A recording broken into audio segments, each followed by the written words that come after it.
David, Dan, and Jonesy.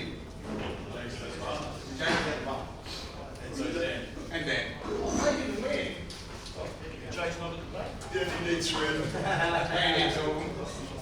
Three. Potentially two, but not three. Possibly two. There it is. Alrighty. First we'll get Jake.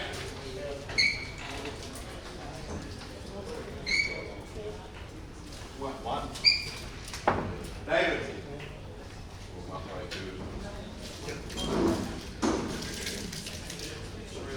Thank you, Dave. Three. He survived. Dan. You've got me four. I named four. And Jonesy. You got to let Jonesy. All the best, guys. Race to five.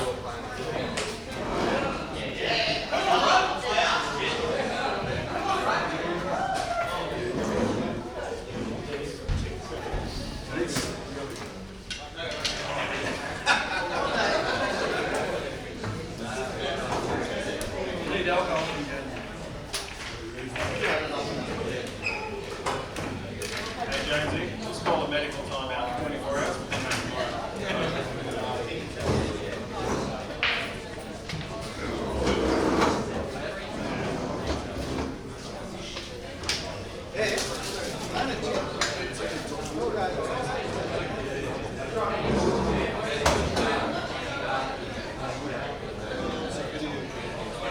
Alright guys, just about to start the semis.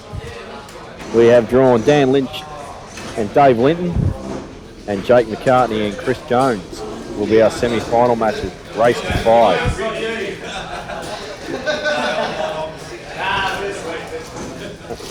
Ash James is going to jump on, do some commentary with me. James, not Jones, sorry. I'm not related to him.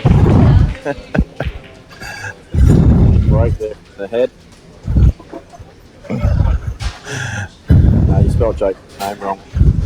Yeah, there's no J's, A's. It's the head.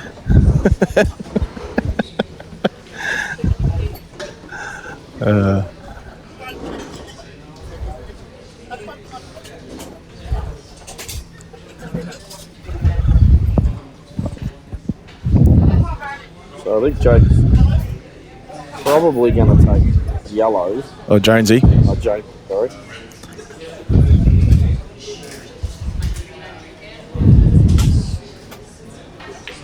And my question is, how's he dealing with these two on the left side of the table? Well, he has, I'll tell you what, his initial land is not good. Meanwhile, Dan's just in, he's gone freewheel. He's gone freewheel mode. He's like, you know what, I'm in the semis. I'm just going to tee off. Yeah, he was just telling me outside that last match he went in there really loose.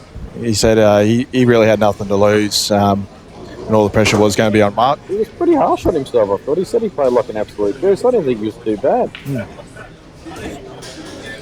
Yeah, he made a couple of good clearances. Well, there's the answer for Jonesy. He's played a safety. Would love that white to be touching the black. And this could be all the difference between Jake actually going game here and not. I know it sounds silly. Well, Dan has not, I don't think this angle on the red goes to the other two. I think it's going into the yellow, so he's not really going to have much going on here. Just set it up. I'd rather pot this and develop the other two like with a shot and leave a good white.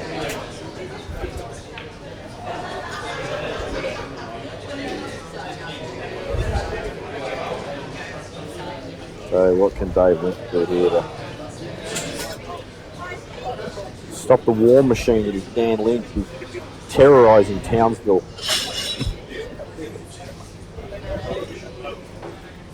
I'm not sure who played. Brendan Sheridan, he played to make in the final 16. Yeah.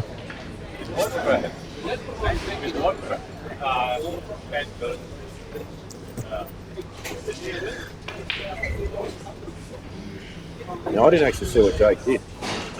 He took the red up the rail. Oh, so okay. Yeah, up the. And as I said, top end. If you need to get that white real tight to black. I know it seems like a real minor thing, but if Jake actually gets into this red, he's looking at the angle like to stun into it. You can see him now. He's just taking the line with the. He's a bit straighter than he wanted to be, so he's got to force it. And I'm going to predict that the Jake and Jonesy matches finishes quicker than Dave. Well, I word on the street inside here, Jonesy wasn't playing all that well. Oh, well, we saw that at the end. Just a pretty straightforward black, but they're always miserable under the pump. When saying that, he just came back from Bali on Friday, I believe. So, yeah. No excuse. That should be when he's playing his best ball. He's just been on a holiday, should be relaxed and freewheeling. And thinking, you know what? And this to lose, I'm just going to turn up and go off. Unless you've picked up the Bali bug. In which case you cure that in a day and a half.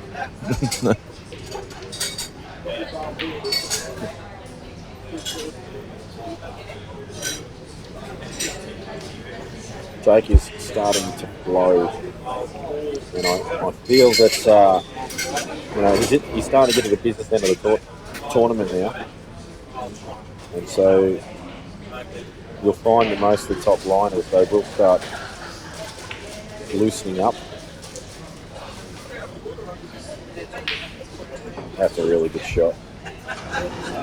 He's going to need one more good shot after this one. So he's going to stun the side rail, as you can see now, but he needs angle to get back up the table. And he wants angle to come off two rails, come inside the yellow that's closest to left middle, and sort of land near the rail. So he's got the black in the bottom right. He's got to get into this. He knows he's got to get into it as well. He wants to come off the side rail. Anywhere that's sort of a couple of inches down from the ball line is probably about perfect. Do not want to be straight. And I kid you not, you've got to get into this a little bit. You can't overplay it, and then you won't even have to fight. Well, he's gone underneath it. No. It wasn't easy, that shot. Actually, maybe Jake was trying to get me that he had too much ankle.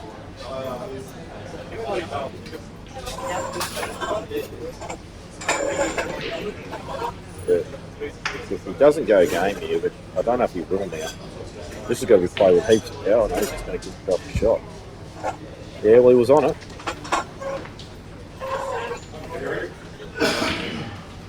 Dave Linton is about to win frame one, I would say.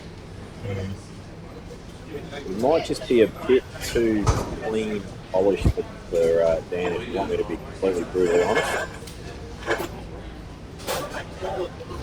I didn't think Mark played awesome. I thought he was a little bit loose and missed probably more balls than he normally would.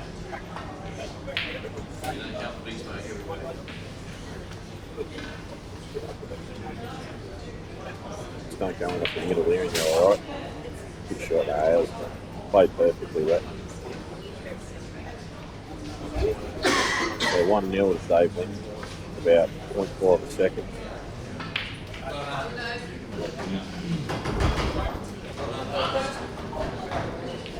And Jonesy has no reason to not go game other than this yellow that's to the bottom side of the black, which is a bit tricky.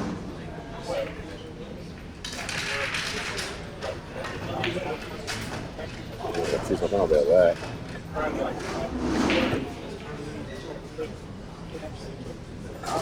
That was a weird shot, that.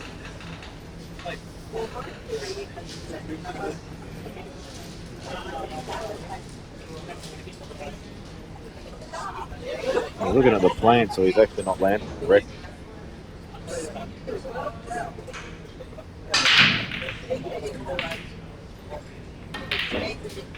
played that well. How's this go? No good. Unlucky. Ooh. He's actually done this a couple of times already. Probably a bit unlucky there. If it's a touching ball, it's a sick result.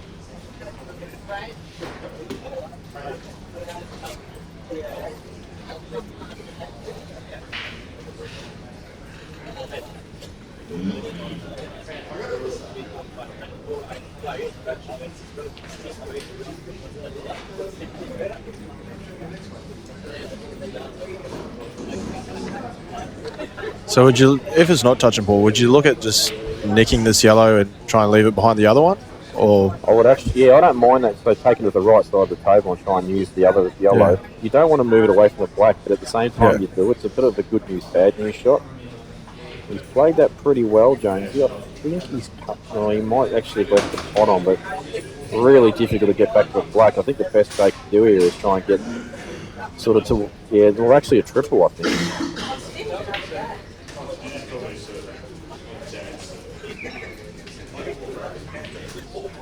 Oh, I'm looking at the middle. You're looking at the corner.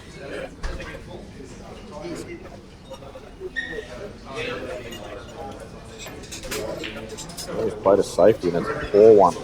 He wanted that white ball on the bottom rail.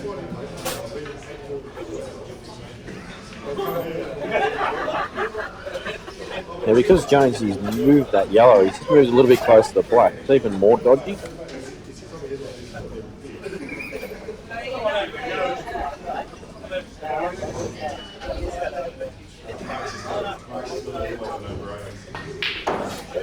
Good pot. Pretty hairy unit, James, isn't he? Might be part of the Augusta Giorgio clan. I don't think the last time I remember him actually having to shave. Or at least trimming. Yeah, right. Well, he was definitely up there with the Giorgio clan, although Gus shaved and now it's thrown back by 3 p.m. Yeah, well, I think the snoopers to go here. Once again, tight on the black with the white. Don't allow Jake to come off one rail.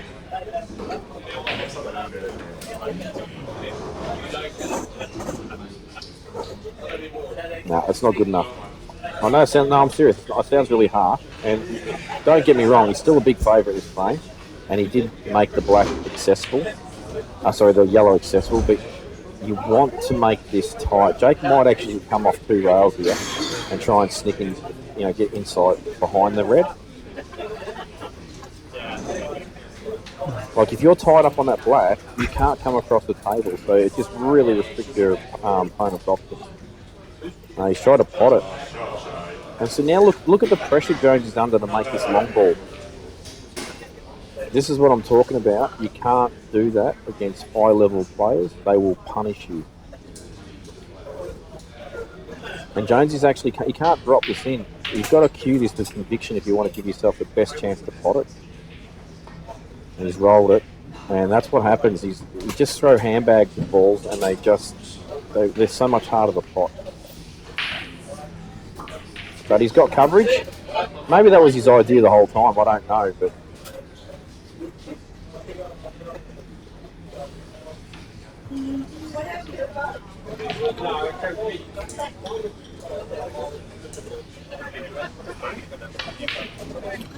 Jane's killing the ball brilliantly.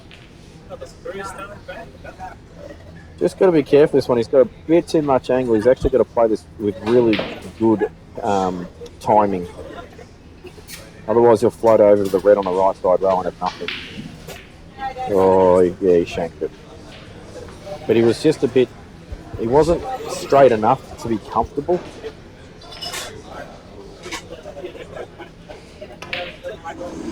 And there you go. Jake has won that frame. You can't leave those one rail escapes. I actually am looking forward to going back and watching the tactical frame me and Jake battled in. I know both of us took an extremely long amount of time on certain shots because, well, number one, we actually realised how important they were. And number two, I was sort of in control of most of that frame, and then he's actually turned it a fair bit, and then it was up to me to turn it back. And Dave's has fouled. That is a really bad shot.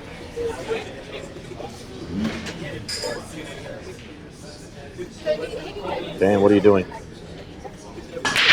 No, he's all right. Want to make sure he's actually pretty straight on this. I don't want him screwing into the red. There we go. That's better. Don't screw in off the middle either, mate. Genius. What a craftsman. What a curious. What a wand he's using. I'm going to take a cut out of his when he's using my wand, actually. That's 1-1. Dan Lynch refuses to go away.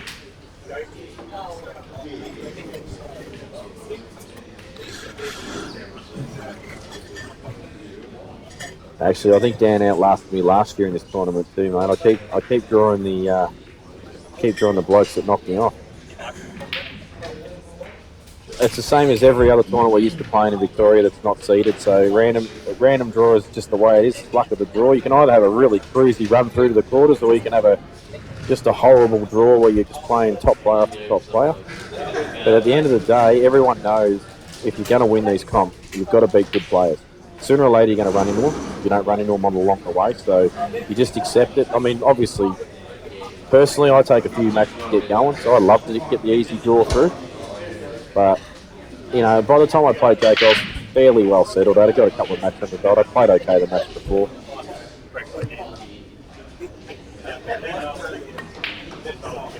And a good shot there from Jonesy as well.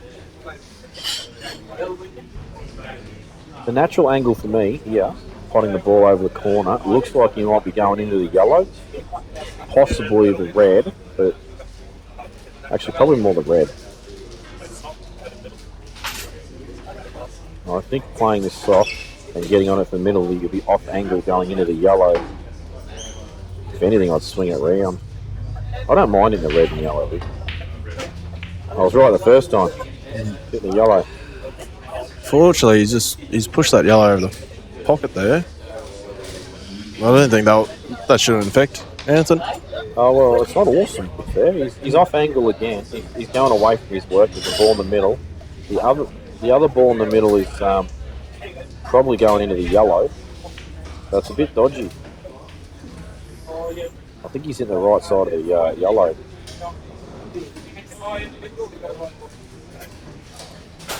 Which is not that thin. He's probably hitting it pretty full. This is a shot. He's got to cut it, I think. If he could just drop it in dead weight, give himself a pot. Like, he's just taking his medicine now. So he's got to back himself to knock this long ball in. I think as much as you don't want to ever play a shot like this, I think it's the right shot that he's chosen there. Dan Lynch going off as usual. Big shot coming up for Jones here. And he's missed it. I'll never ever criticise someone for missing a pot like that. They are always tough. Queuing out of the jaws. The problem is, if you want to win tournament, you've got to pot them. Dave's looking and going, why don't you pot that, mate? Dan's like, I want to pot it. I want to play the double on the red, go game.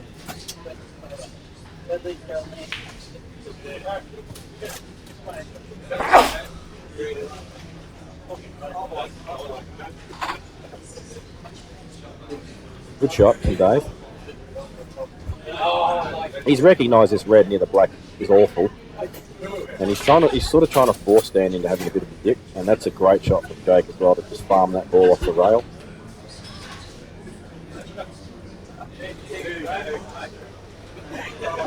See, if you're Dan right now, would you look at playing this yellow over the side pocket down just in front of the red over the pocket, or? If you want to play the negative shot, you can play that, but honestly, I wouldn't play it. I think there's more value in actually sit behind the yellow and forcing the waste of one shot. Yeah. Because if you run it down, you know you're leaving on an open ball. True. I'm just wondering whether you can get through to this, just hit the red and keep it over the hole. Leave the white there as well.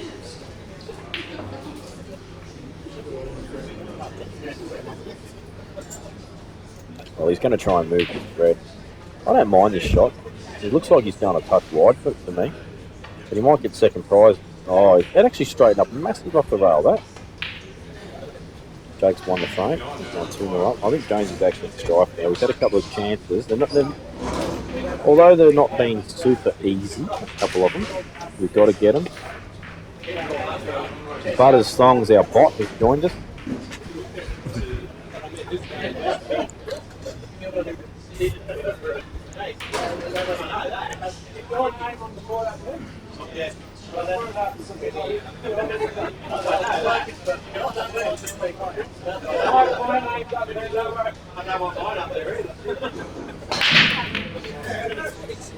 I'm actually waiting for Solid Shoes to his brother, Butters Thongs, to make an appearance.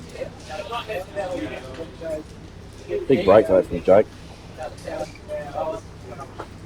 And I can tell you now he's feeling it a lot better now, because when you start playing better, the break, you start timing the break much better, and then suddenly they explode easier. Just things start falling into place.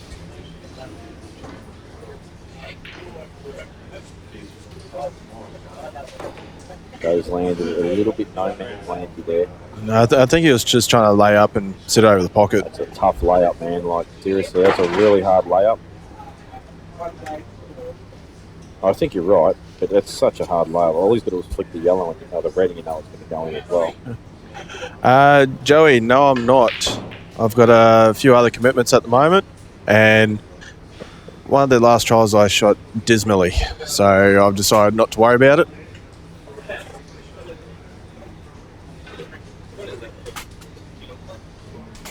So what that link is if you want to donate to Cubewell TV, if you like what you see on screen, you're enjoying the coverage, you can donate to Dan and his stream. And basically just click on that link, it'll just take you to like this bit of a payment method. Every bit helps.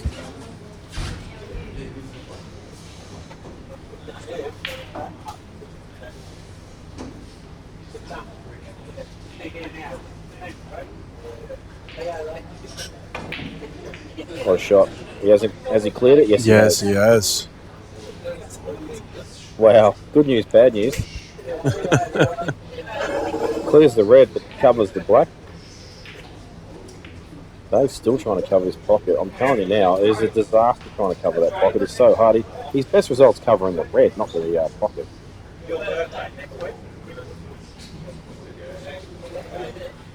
Now, Dan, do you pull the trigger? He's looking at it. He wants to pull the trigger. He's trying to work out the path.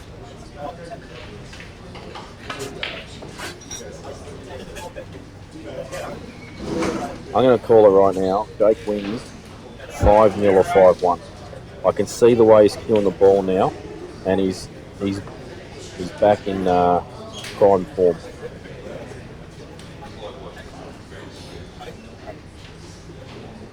Got to screw off this Dan. Good shot. Didn't want to be on the rail, but he's still okay.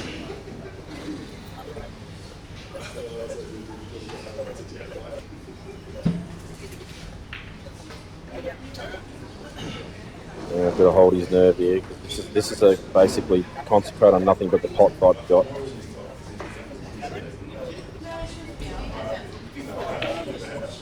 And he's missed it. Should see Dave put it going out from here. Yeah, he's going to play the long ball first, I would think. The top left. Once he pots out, it's pretty straight. Oh wow, this is shocking me. This shocks me to hell. I'll tell you why that shocks me that he plays that shot first. Number one, it's a thinner cut than what he would have had. Number two, he had to get the pace right, and he's actually underhit the touch. He's still okay, but imagine if he just hit that a little softer. Yeah, he's in real trouble. It'd definitely have to be going in the top pocket then. Even that shot's not like amazing, but he's okay, of course. But I've seen Donny Colbert follow these internationals.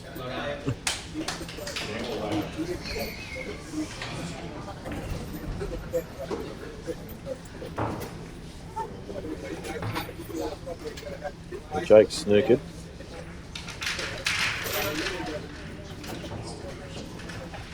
He's going to try and play this with a ton of left-hand side, hit the bottom right red. That is a great shot. That is a great shot. I'm telling you now, most people will not get that amount of side on it. They think they've got enough. They still don't get enough on it. He's made sure he's loaded that up with as much as he possibly could. He's still facing the problem of what do I do with the black. I think the best thing you can do, honestly, is play the run through on this and just try and land just to the left of where the white is now. That's pretty much all he can do.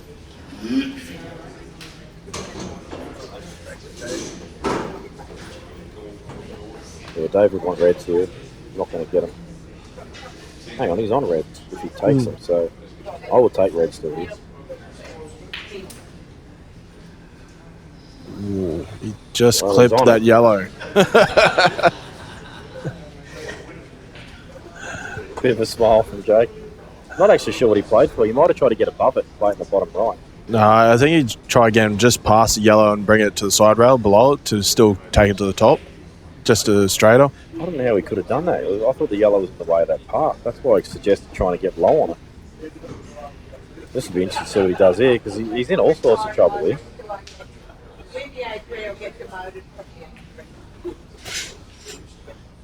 I think the shot he's looking at is probably the only shot. That's really thin flick off this black. Try not to move him at all and take the white ball safe inside the yellow. He won't be over the moon about that. But he's also aware that Danger's got this ball on the right side of the table near the rail, which is always can be a dodgy pot. And also James is feeling it a bit out there too. 2-0 down. Very happy for him that he's getting rid of this ball though.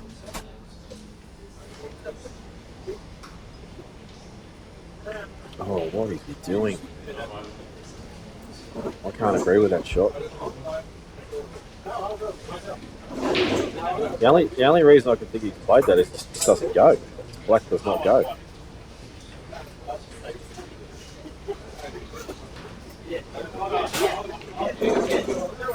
So what Jake's checking there is to see if he plays the black to the bottom left, will he pop the yellow?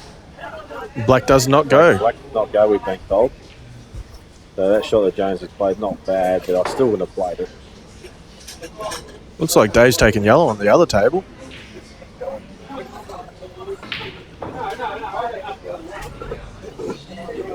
It's gone too far for him. He's probably, I'd say, intended double.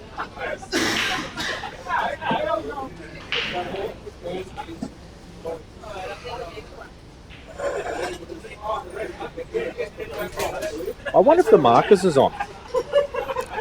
I don't think that yellow that's in the bottom left of the table is actually in the way of the markers.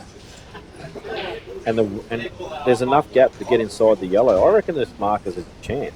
The only problem is the white ball's probably going to head down towards that yellow and potentially knock it away. I think he was looking for the up and down there. Off the yellow, this is tough. He was. Double. No, he's gone to double.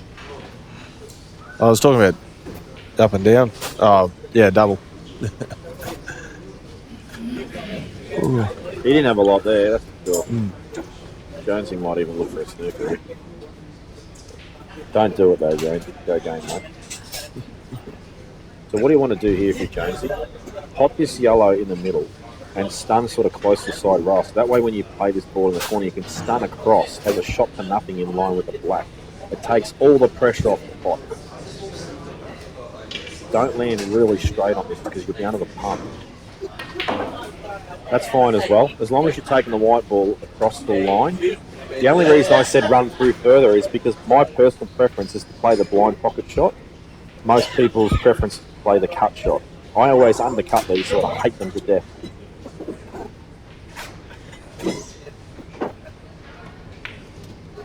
Good shot from Jonesy. Really good weight on that shot. He's played that well, good confidence. And I think this yellow passes the black as well.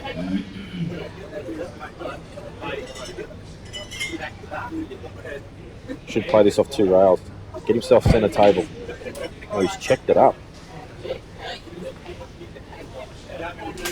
Much prefer he plays it off 2 and gets the white ball centre table. Gives himself more options. He's actually forced to be on a string for the next couple of balls. Maybe the yellow didn't go past the black.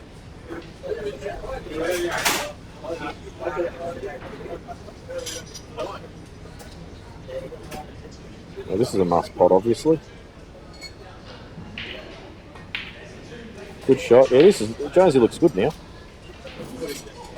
Some really good cueing, some good confident stroking of the white ball. They ain't going to mess this up from here. Looks heaps better now.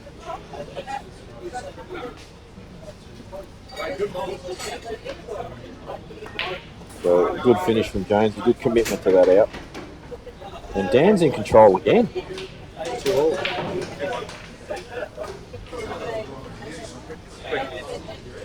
Jumped the gun a bit, did you? And McCartney said, I'm not having any of that rock, take the bend in the toilet paper.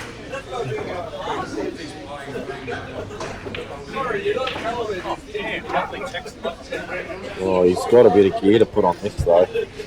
He's actually going to be filthy with that.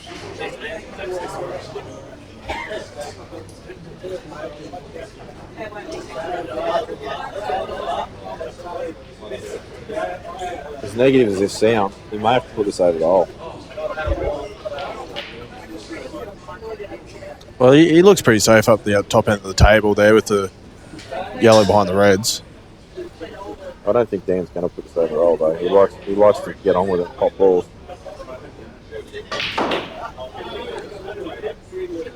Look at the wand. The wand has got him there. He can play the ball furthest from the pocket. He can just play a nice little drag shot and just rest him behind the yellow.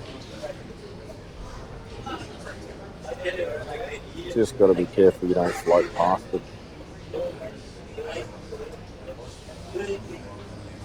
Oh, he's gone a billiard shot. That's clever stuff. He has overcooked it, but he doesn't have to worry about the wide. He's going to be on the black in the middle, I think. Unless the angle's even too great where he's going towards the corner pocket.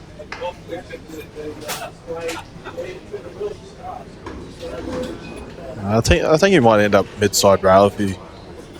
Yeah, I'm thinking the same thing, mate.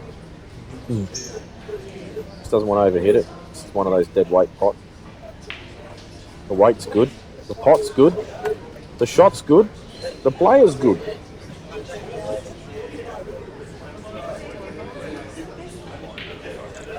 The man, the myth, the legend continues. 2-2. And he has come to play this weekend.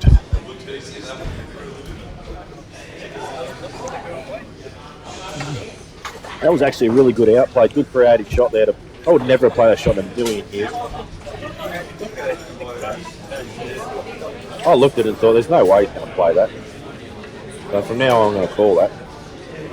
I just don't think he did want to land straight on into the centre pocket on that red. I think he doesn't trust himself to play those little delicate shots. And he just thought, this is easy for me to play.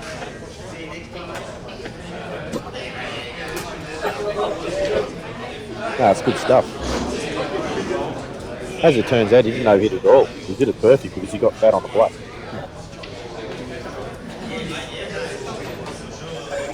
So Joker's take the longest toilet break in the history of the tournament. No, he's at the bar. Oh, okay, he's at the bar. I see what I've done to him. I made him break the rule. He was feeling the pinch out there that much. I made him break the no drinking rule in tournament. Oh, one of them are for me.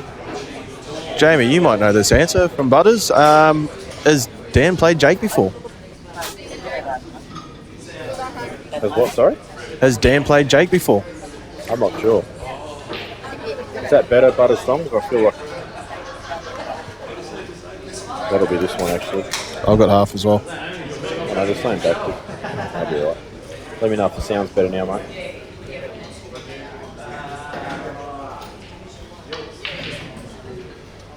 Dan's probably he's stunned that a bit too far. He would love to have been lower on that. Stunning the one on the side rail, opened it up.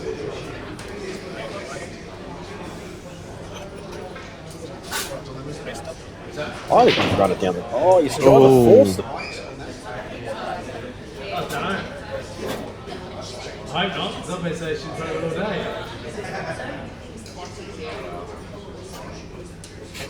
Dan's break. Slams the white ball in the middle. That is Ben Noonan's special.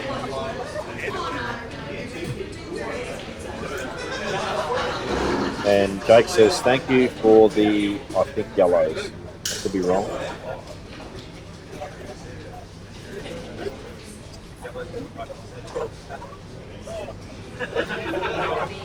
Even Jake's having a good look at this because it is a decision that needs to be made.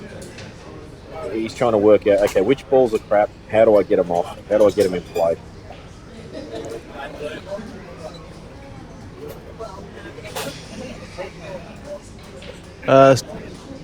Jake. How can I possibly be very quiet now?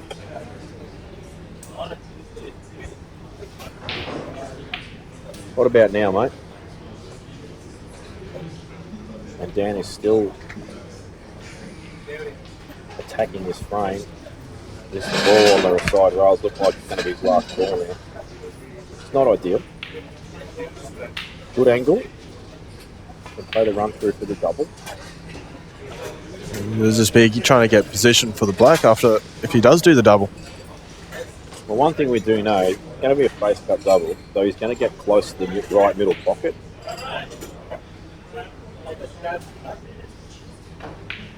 Oh, it looked like he actually just stun run through that. He just lifted up on it a bit, maybe. The red up, double up to the top pocket. Top left, do you reckon? Yeah. I can't do much about that, unfortunately. I'm quiet. I need Dan to sort the volume stuff out. It's coming up pretty good on the feed. Just say something, Ash. Oh no, yours is heaps louder. Yeah. What Dan. a shot from Dan. Beautiful shot.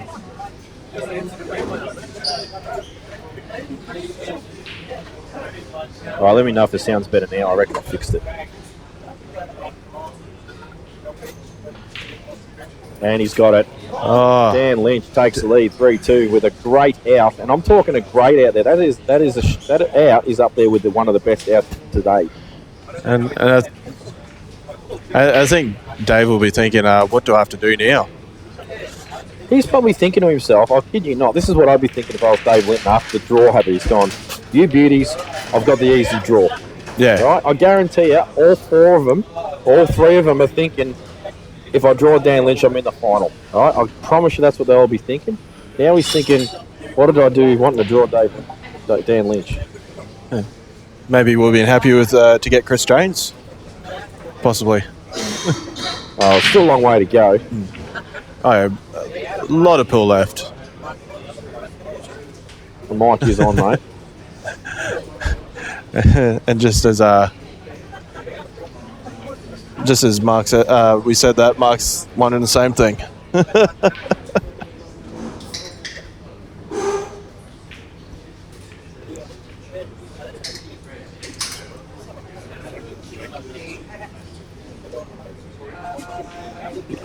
Oh, I just watched a replay of Dan's double. 6 shot.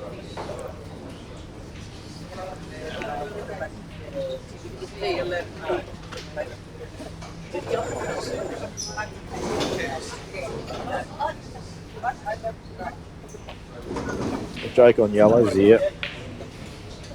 May see him play this a bit of reverse side, off the side rail, and just play the yellow long, bottom left. You can see him actually hit this with a bit of left-hand side. Here's a reverse side kick in. He's still alright here. It's not ideal, don't get me wrong, but he probably didn't have enough reverse side on it. yeah, I think he was trying to land flat on that red. You think he's trying to can the red full? Yeah. That's a small target to hit. I think he would have been happy even if the white ball was across the right, another foot. I just think he's meant to play, because he definitely had a reverse side on it, but he's just not got into it enough.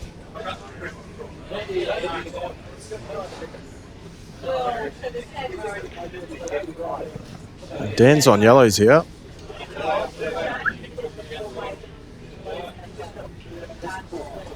Would you? Dennis Hines, Jake has never beaten me in a final either. That's because I've never made it to that far, because I always draw him before the final.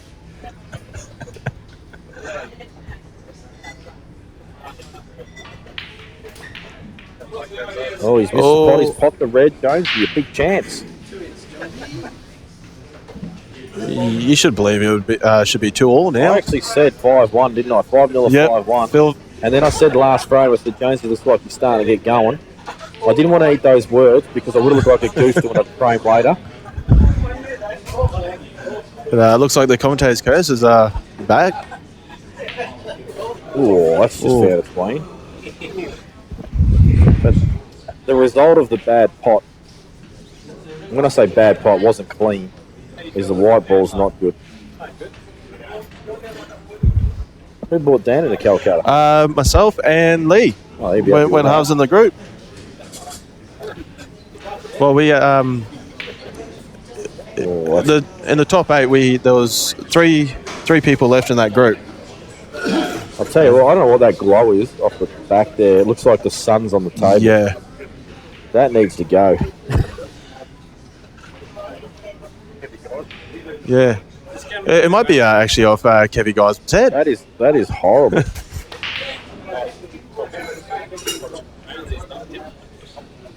Sorry, He's it is under the pump Potsy. now.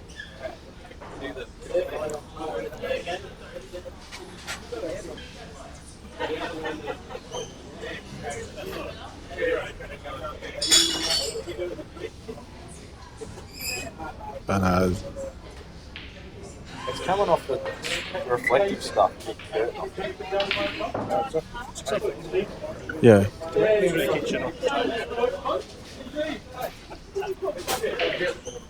Just get over sitting there to move over a bit. Potsy. Oh, Jonesy's taking these well. Sorry, that glare is actually like killing my OCD. Something savage.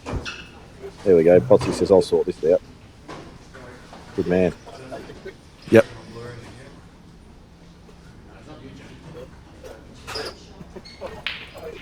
Yeah, like Jonesy is cueing the ball well now. He is now a threat. Well, this is missable. He didn't play that with conviction to actually get position. And that's a good pot as well. And he does not fear the Jake McCartney. And I believe he still had one left. He still had two, did he? No, he shanked the ball. He shanked the ball earlier. Correction.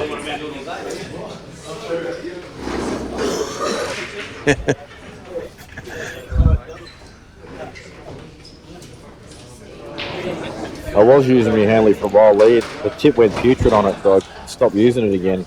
Obviously, it works fine for Dan. I might sell him that key for $5,000.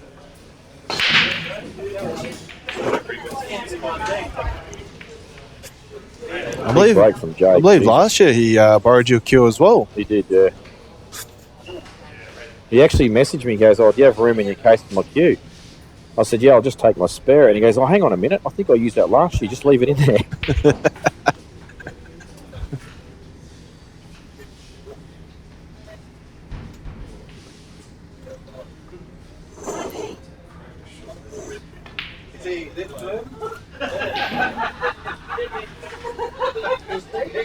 Good chance for Dave Wing there, but the black is a bit dodgy. And meanwhile, Jake is probably going to go game. He's like, I've had enough of this.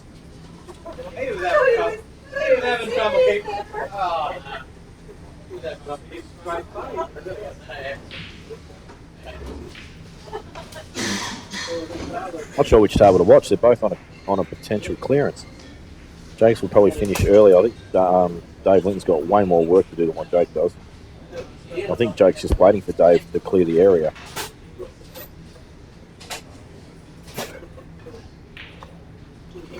Good shot. Because if he wants to try here, he can actually screw into the black, try and hit the right side of the black, get it to clear the yellow, and then he's on the other two red. He's tried to do that. He's overcut the pot, gone into the yellow. He also jerked on the shot a bit too. Yeah, this is a big chance for Dan once again. No, he's only fine. Off two rails. Perfect.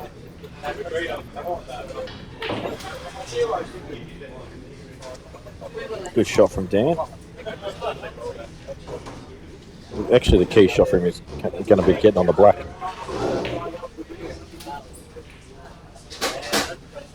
So Joker's responded.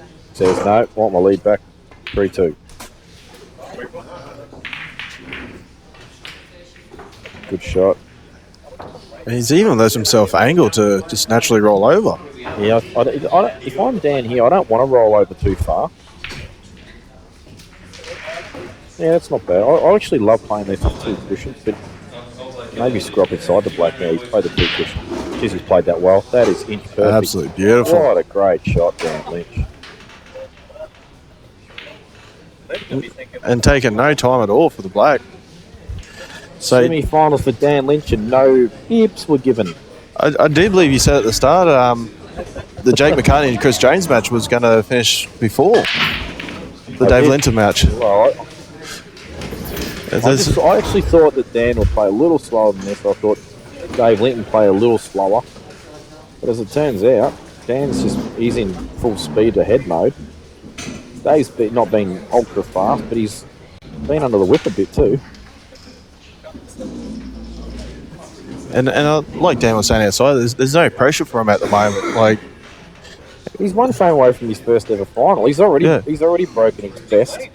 He's already broken his best achievement. He's made. I don't even know if he's made a quarter before this one. He told me no. Darwin was his best at the semis. Big break again. And he's been a bit stiff. Well, he pulled a red here, so you'd probably stay red. I'd almost play the face cut double. The only reason I probably wouldn't play this plan is because of the awkward queuing, and Dan's about 5'7". I think he just said he'd stay red. 5'9", but he's not tall. He played that beautiful face cut to get back on the black earlier, so I think this is the right shot. Oh, he's gone for the cut. Wow. Did not see that. Get this bloke a drug test. He's off his chops right now.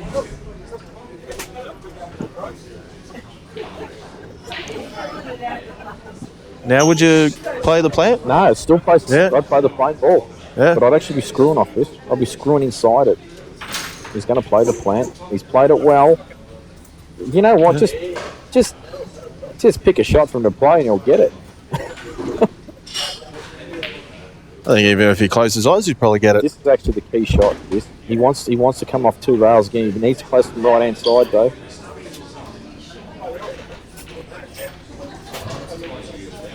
played it well. Doesn't clear the yellow he needed to. But he's still got the one on the bottom here. I know he does, but it would have been awesome to clear the yellow there and finish straight on that red. Then this is all tapping.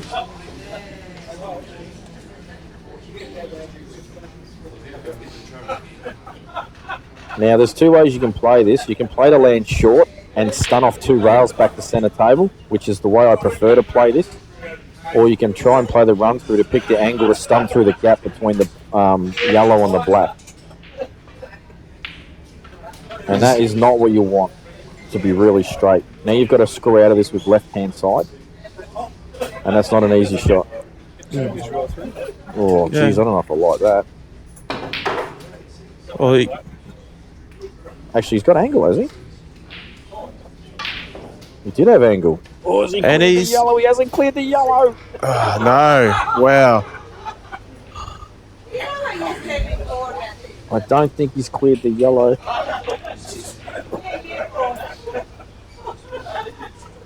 Can he bend the white? Can he get just a little bit of juice on it? Meanwhile, Jake's going game again. He's actually hit that perfect because he can just. This is natural angle off 2 rails. Just come past the red near the centre rail.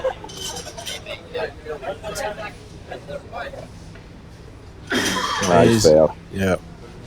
The hype was built and the hype was lost. I know what it's like to fail at the end.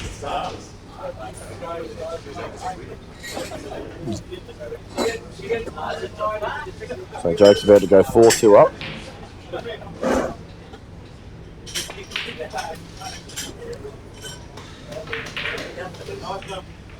Oh, that's a good shot from Dave there.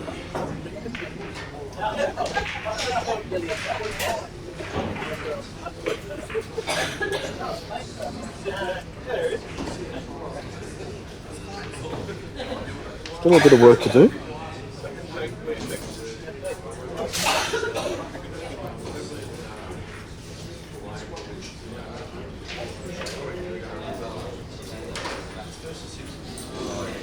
Just wondering if the yellow that's to the bottom of these two actually passes clean, because if it does, I'd play it and try and get as straight as you can on that other yellow, and then I'd just stun into the black, like the black and the yellow. You know you've got to link the ball in the middle.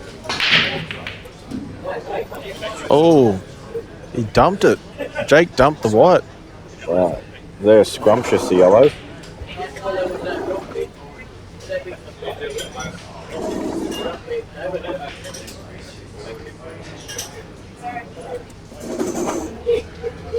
See, Dave's actually pretty straight on the yellow now, where he can actually punch it in and stun on the other yellow, and you know he's going to be clearing the black, and he's going to be on the other one in the middle.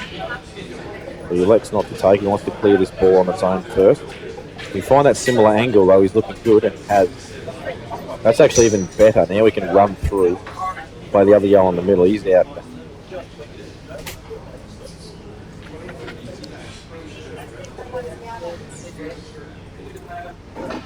He still decides to screw into it.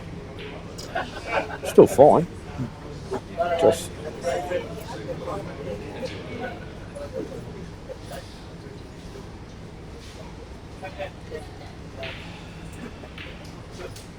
So he's even got two as well, I think, still, but I think we'll see him punch this in. So this is an important visit for Jonesy.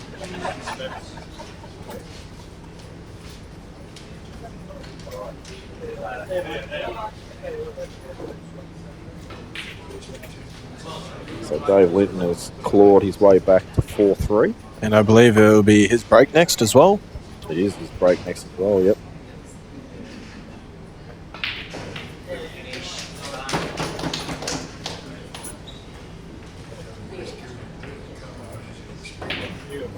Oh, that's a bad shot for Jonesy. Just got into it a bit too much with the cue. He's actually forced to take a long pot on. Which one he chooses is up to him.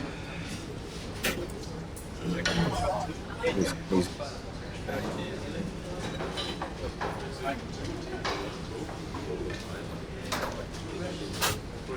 if you want to learn how to chop up out, just go and watch my match against Jake, the last break.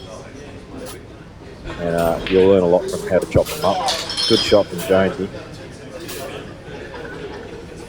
Keeps himself alive, but the real problem ball now is one top left in the balk area.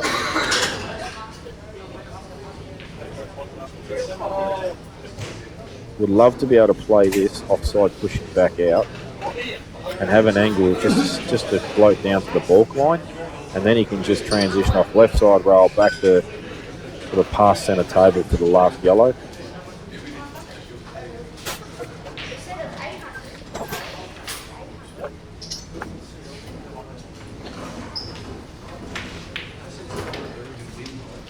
Actually, I'm looking at this now. Take this yellow now, this bottom yellow. I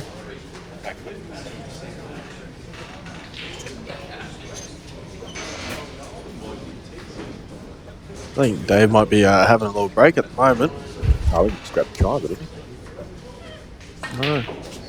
Good shot from Jones. He doesn't want to be on the rail. He's okay. Now, the problem is, I think he's going to cannon the red a bit here. I think he's going to cannon the left side of it. But you can see where he needs the cue ball, and it's not going to be easy to get it there. We will need to give this a little bit. This is all pace, this shot.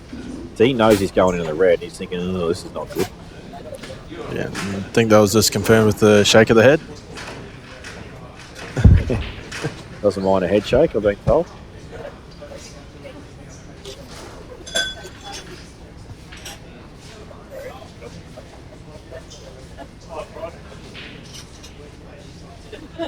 Well, I think he goes right here as long as he hits it hard. Not smash it. You needed it harder than that. Just need to give it a bit more. If you think about it, even if it goes into the ball carrier, it's fine. I think this is Dave's first dry break of the match too. Yeah, it's fallen. Not amazing. Is he on this? No, he wasn't. Couldn't do a lot there, to be fair. Maybe the face cut double, but he's decided to opt for a bit of safety.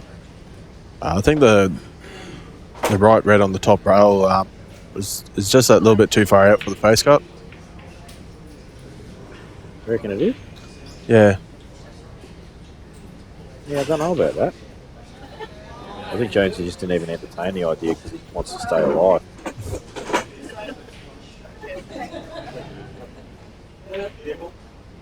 Jeez, that's a bad miss. He definitely wanted to pot that, Jake. Don't worry about that.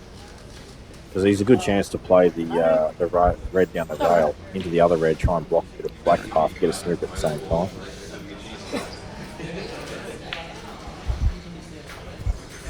Meanwhile, Dan Lynch continues potting reds.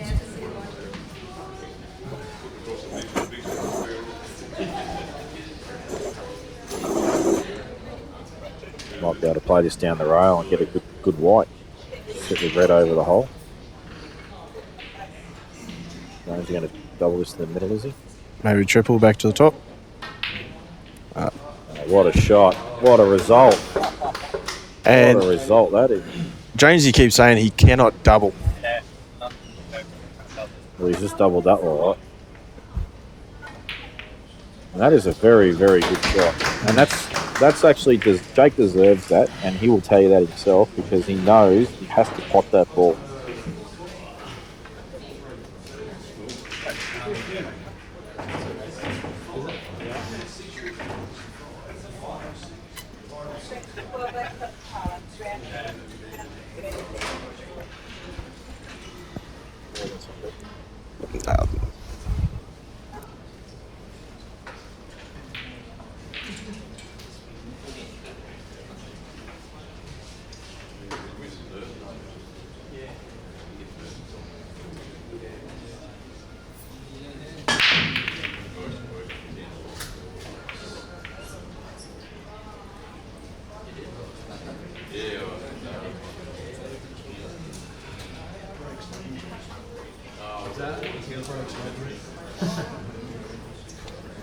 You get first hit, that's amazing. Now, how'd the white go there?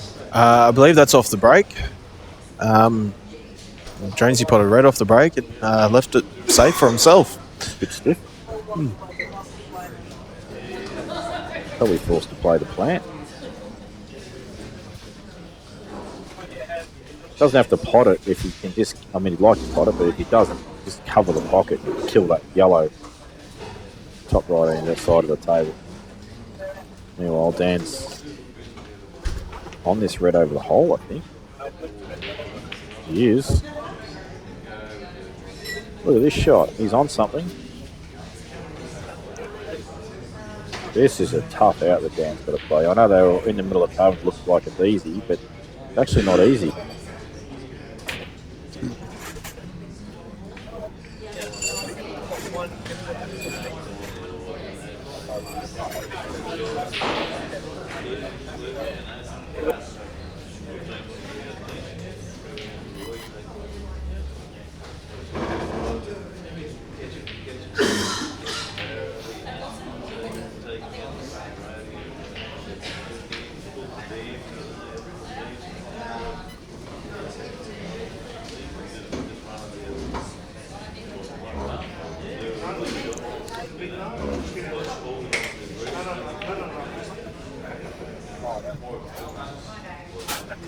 You know what, though?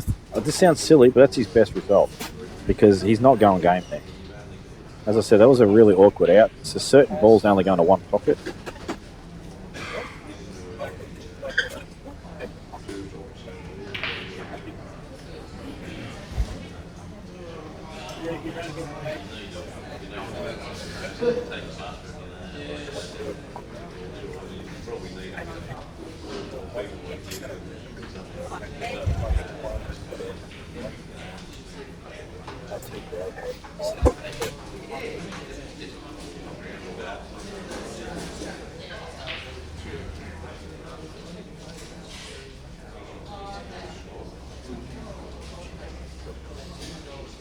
I think Jonesy won the lag.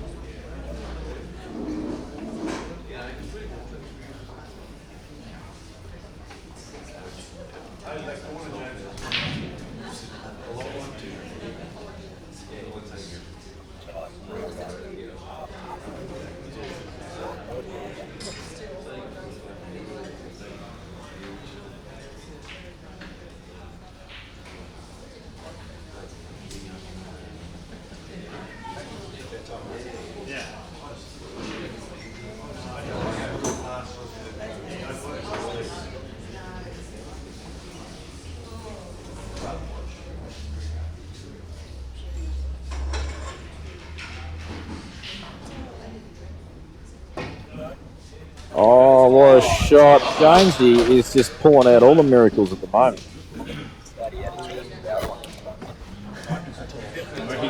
I think he's only got one, hasn't he? Jonesy's only got one. Jake played a little safety, landed up behind that yellow then. I think we're waiting. Actually, yeah, Dave has not played a shot in about 3 days because he's just waiting on Jonesy.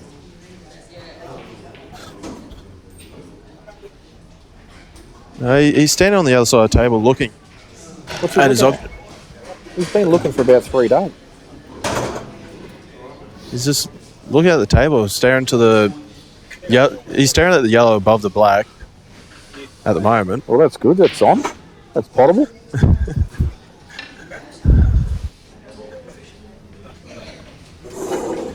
The only problem he's going to have here is that yellow on the side rail up the top there, on the left-hand side.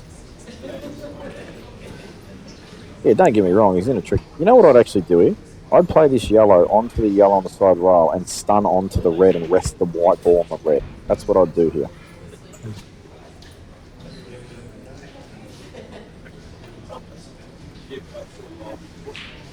Well, this red that's near the middle pocket, near the yellow, it's actually pretty dead. It only goes to the top left. It's actually in a really awkward spot.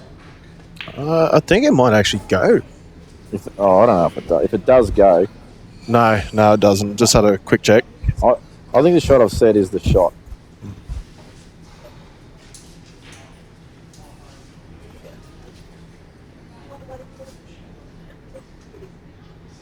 Jake somehow... What happened there? Jake somehow got back to... Oh, my God. You know what? You know why that's happened? This is going to sound really harsh, but he has literally taken 8 minutes to play that shot, and when he's got down on it, he hasn't even committed to it because he still didn't know what he was doing. Foul snooker. Yeah. Oh, Dan, you're a genius. I didn't even see that myself. I was too busy looking at how he was not going to win this match from here. I believe he's might screw this back a little bit and take the red to the other bottom pocket if there's any space there. Is he going to punch this in? Is he going to punch it? Oh, look at him. Look at that. He's Absolutely got the beautiful. Double. He's got the double. And you know what? He doesn't have to play the double. He can play the red into the side cushion, into the yellow, and just promote it. He's played the double. Oh, he doesn't want it on the... No, he's played it well. Problem is, he's going away from the black. Well, the idea I come up with, you can't not be on the black. Good shot. He's got a clear shot at the black. Please punch this in, Dan, because this white ball looks pretty close to in off. No, it's not in off. Oh, it was nowhere near it. And he's into the foul. Dan Lynch. Cool as a cucumber.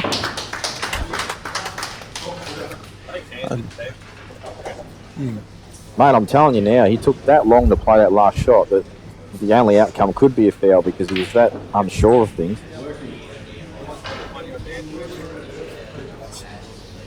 Well, I'm going to tell Joe to smash him if he wins this match and beats down the final. He can't believe it. He can't believe it himself. I can't believe we're going hard. And I can't believe.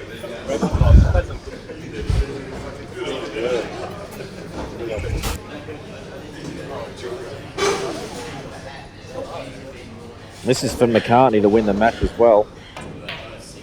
And that is short. But he can play in such a way where he promotes a black at the same time. So he might be alright here.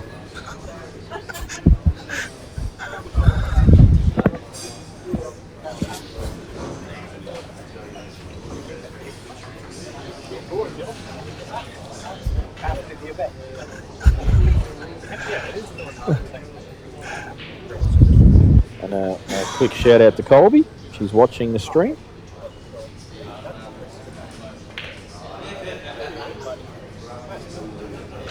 I believe second in the Calcutta is just over 1,000.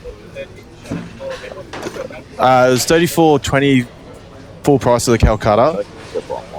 It's 17.10 for the winner of the Calcutta, and I think it's about just over 1,000 for second in Calcutta.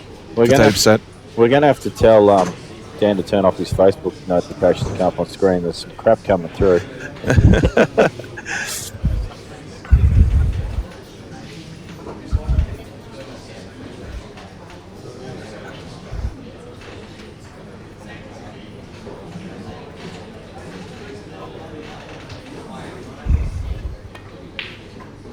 Good opening pot there from Jones. He played as a shot to nothing.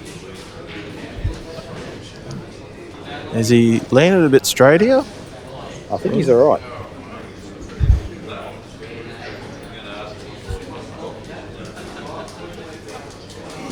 This is a nervous out. They're very gettable, but it's a very nervous out.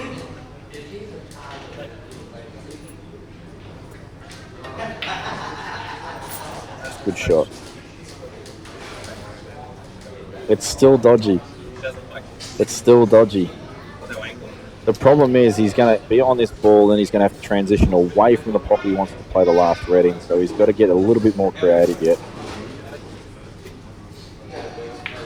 Oh, geez, that's a bad shot. That is a shocker. Unless it's touching, he might. If it's touching, he's got the biggest result of all time. Trust me, if it's touching, Jake's already over there checking it. There's not a chance this is touching. I don't think it is. No, there's no chance it is, because Jake would already be there checking to make sure it's not. Because Jake knows he doesn't want this touching.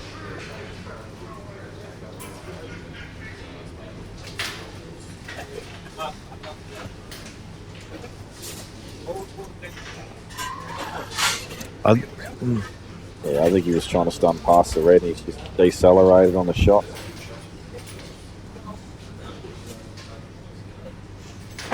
Is he going to try and get behind the other Yeah, red? I think so, mate. I think that's the shot. Oh, he's hit that like a fairy. And he knows it too. Yeah, it's not a good shot. But it's basically a result of the prior shot being really the killer. But Jake's still got to play a good shot here and a good shot on the black. But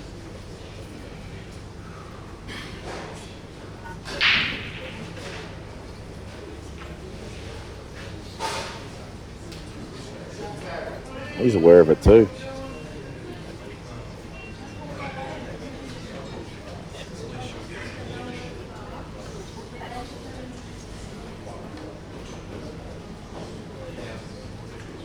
So I think he sort of wants to force off the side rail across there, but I think he's just a bit straight for that. So he's got that awful angle. He's going to actually screw back off it. Oh no, he's played the stun run through. He didn't want to actually be on the rail though. I think he's trying to stun it dead and give himself the best chance to cut this in the middle. This is a tough shot.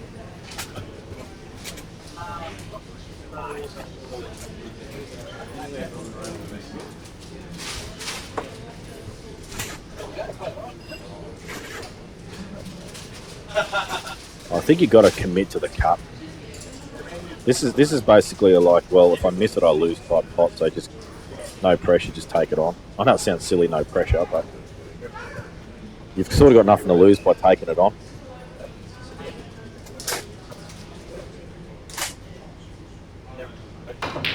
Oh, he's gone the double. Oh, I don't he's know how gone. He hasn't gone off there. Look at the result that he's got, though. Like, I only say that because, obviously, the natural shot to play this red is in his middle. Maybe it still goes. It might still pass. I think it still goes. Okay, it still Yeah. passes, so he's all right.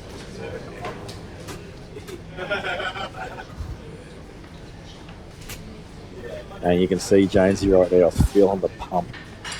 I know exactly how he feels out there.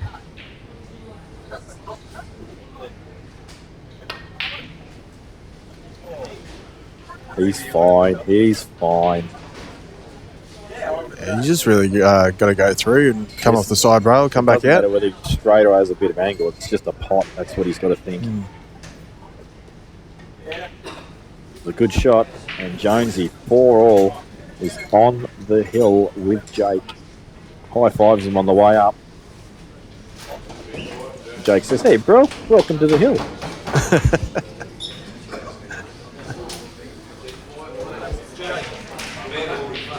And Potsy's just asks if he wants a drink. Yeah, this is what I'm saying. Yeah.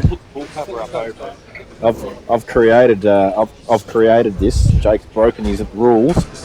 No drinking while playing in tournaments because he was stressing out when he was playing me and I was 3-1 up on him.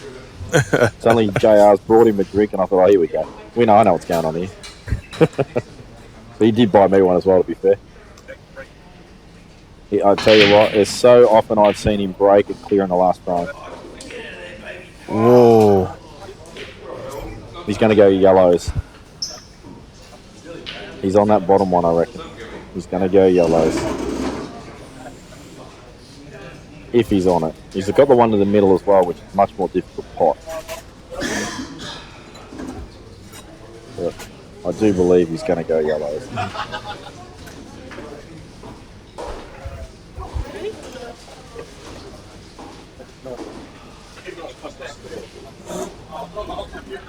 Is that fine? Yeah, it's fine.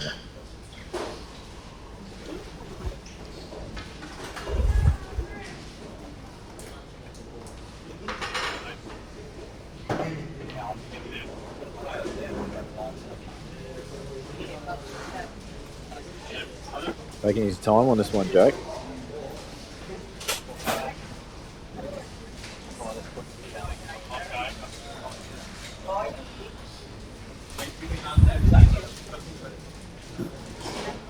Taking a long time with this Jake. He's not traditionally known as a super slow player, but just a steady rambles around the table type. Like you see, he's just like, wander around the table. Stays pretty calm, but I think he recognises that JR is going to disown him if he does lose his frame.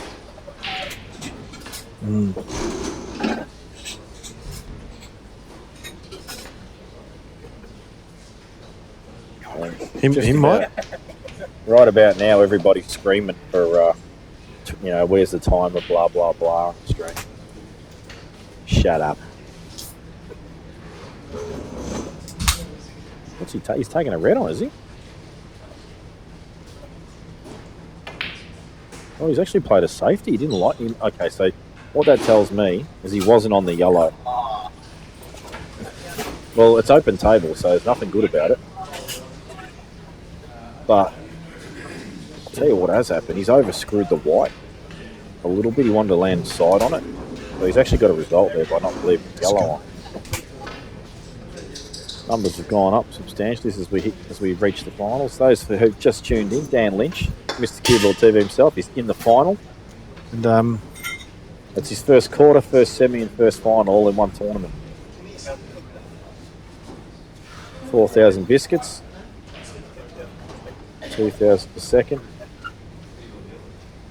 so overall, just a good little payday for him. Yes, he'll be happy.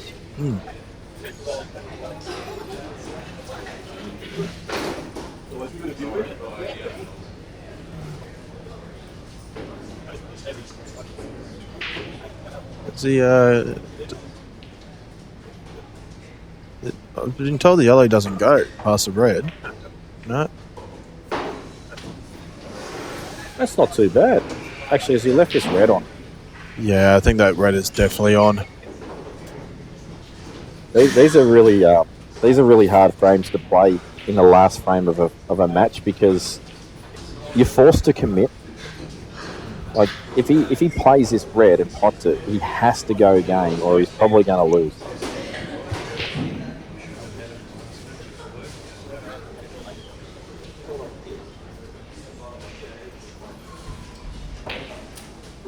Okay, so here we go. Jake is going to commit.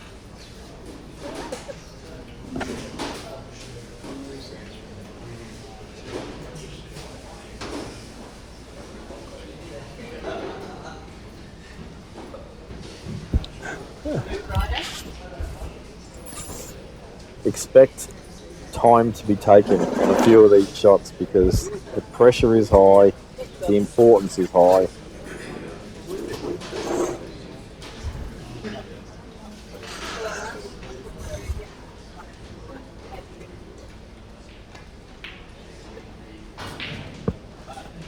I think he's just cleared that yellow to play the one at the top right because he wants to come off side cushion and get pretty straight on it. Actually, he's just checked the one near the black, which is probably better to take. I didn't even see that until he sort of had a quick look at it himself. The only way he takes that is if he can screw back past the black. I don't think he can.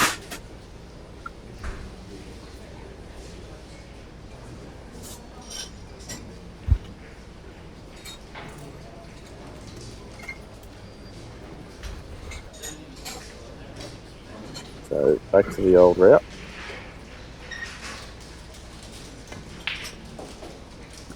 And he's straight enough. So not this pot, but the pot after this will be the key shot for this finish. Because he's going to need to try and land centre table and lower down.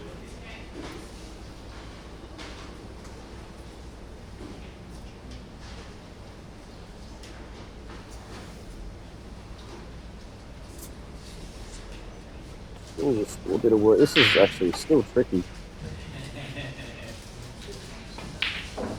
So where he wants to land, because he's going to play for this red that's in the middle of the table to the bottom left corner, he wants to land as straight as he can on that pot.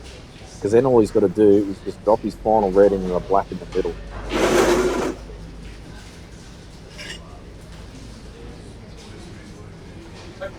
He's actually looking at landing on an angle to stun off the side rail and back, but I don't think he's seen what I've suggested yet. I think if you land straight on this red, it's game over instantly. I think he's still looking at how to just get neat on this red near the black. He keeps looking at it. He's got concern with it, but I think it needs to be his last ball now.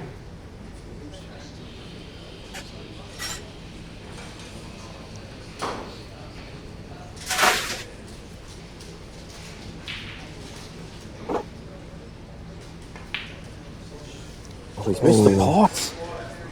I think he was going to go for the red beside the black next. I'll tell you what, where he's landed with the white, not a chance in hell. He would have screwed off that. He would have been nice and straight on that final red. But Jonesy's got a massive chance now to close this match. The black is actually his issue now.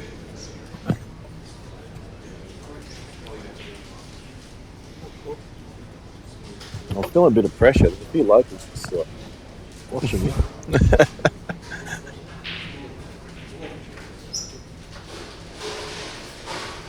Going to stun into the other yellow here. Push it over the other corner. That is a good result, but he's not got an easy pot on, except for the one he just promoted. Would you probably look at going the top yellow, come off the side rail? I think the double's probably the safer shot as far as you don't want to overcommit.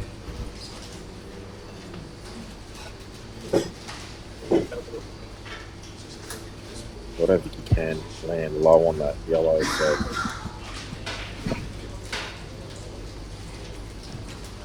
I think he's on the face cut. yeah, because he's got to straighten this up. He's actually got to put a bit of bottom on it, straighten it up. You're right, he could play the face cut. I didn't like the face cut myself.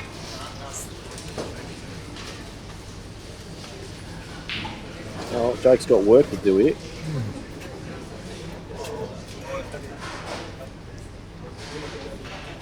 Yeah, he did.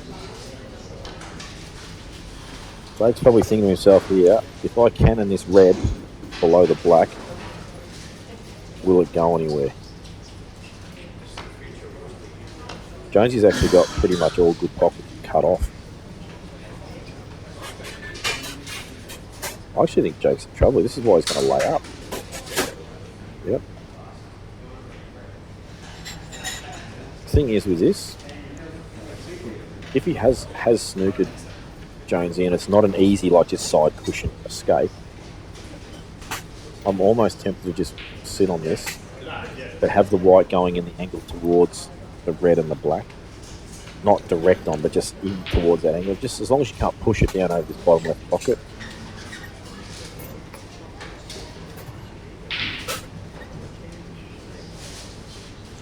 The only thing you don't want to do here is foul, trying to get out of the snooker.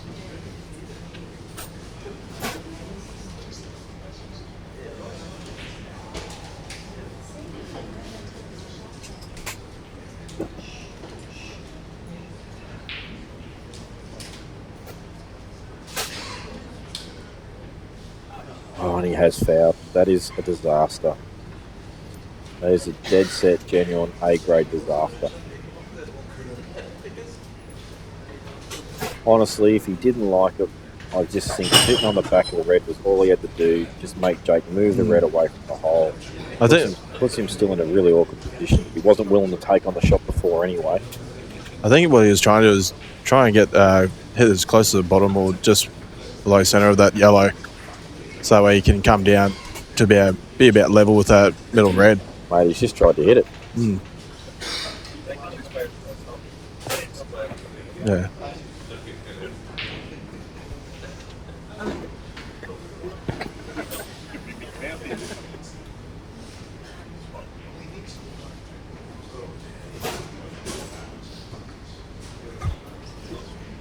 Tell you what I see Jake doing here. Trying to get centre table on this. Oh, he's gone right. No, he's okay. Not a good shot though. Does this go? Is he looking at jamming the yellow out? Surely not. I don't think it Surely does. not. I think he's just played a bad positional shot.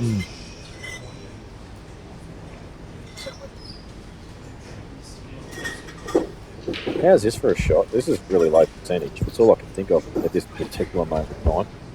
Red onto black in such a way where you're hitting the black a bit high and you're cutting it into the other red to make it double across the left-hand side of the table.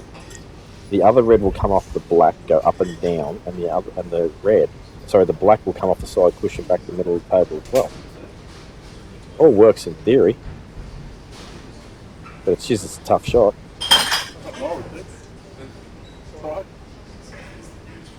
Jake's going to play side cushion into the red and try and not... He wants to try and play it underneath the yellow. Once again, tough shot. He's sort of forced to do something.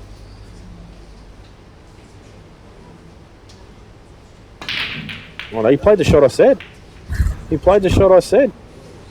Where's the friggin' replay when I need it? Get that in slow motion, Dan. He's played it exactly how I said. I am actually a genius. He actually hit it harder than I expected him to, but...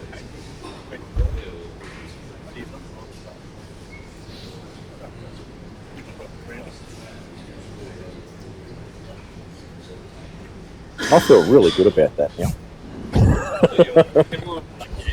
Yeah, everyone's thinking I'm an idiot. Probably half the people on the stream going, what is this guy on?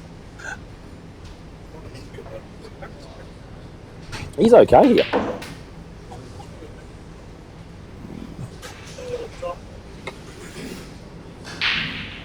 So would you go top or side here? Got to go to the top. Yeah. The only thing is, he might jack up a touch because he's so close to it. So he's just jacking up a touch. No, he's going the side. No, he's just checking both shots. Yeah. I still think he'll go to the top. Here's my logic from going in the middle. If he can screw off the side rail and not go near the black, he'll play it in the middle. If he thinks he's going too close to the black, he'll play it in the corner. Yep.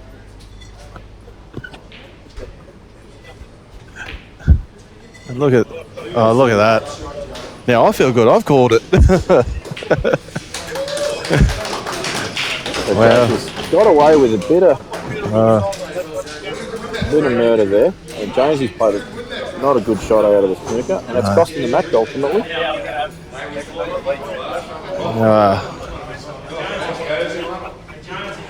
All right, guys, we'll be back soon for the final. Dan's like so busy just doing the streaming himself, but he's forgot she's in the final. You might want to turn this stuff off, mate.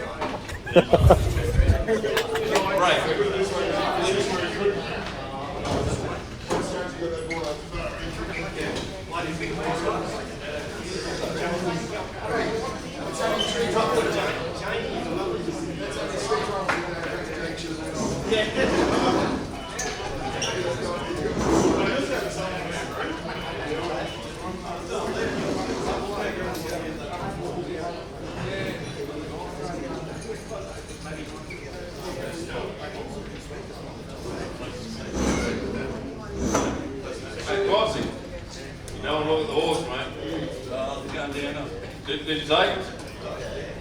What? Did you pick it? Yeah. I'll go one back on you. You got it back on me. I forgot to do the chairs on Friday. Did you? I got both weights and I would have gone the other way on both. Yeah. So I just two losses. That's it. You got front a couple of weeks ago. Yeah. Got that the same thing.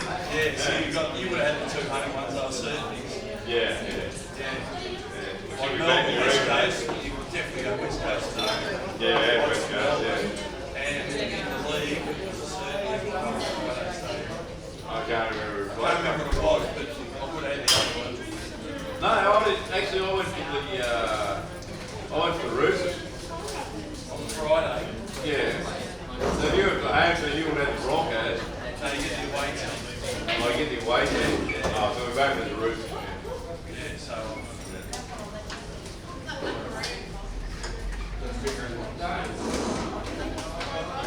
second.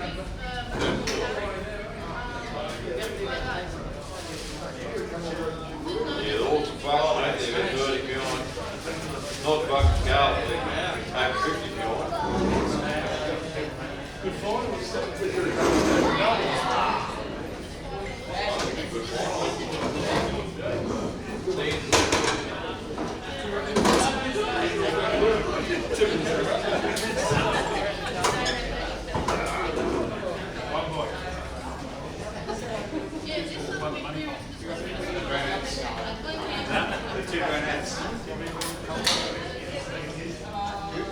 What was the box got worth? 200 first, 150 for second. That's all right. So I went to college last year, but I said I probably did better than I did. You had that.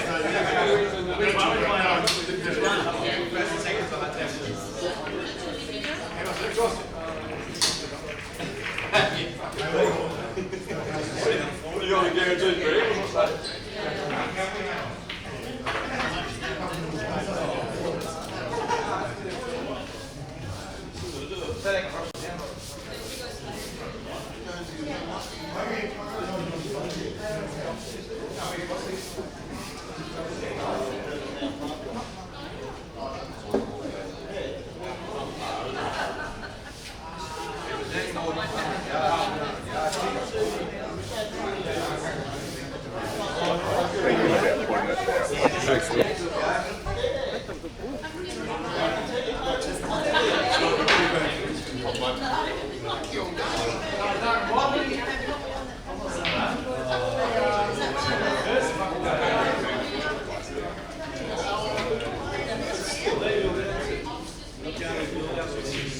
Big stuff now.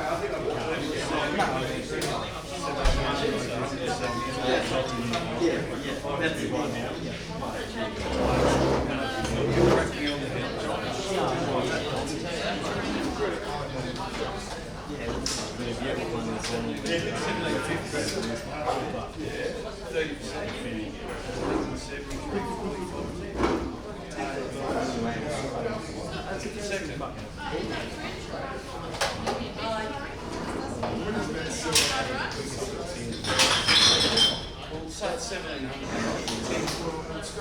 10%'s 170. You got 160 less, huh? Whatever you said, should be double. You said 1700. You said it's going to be more than 1700.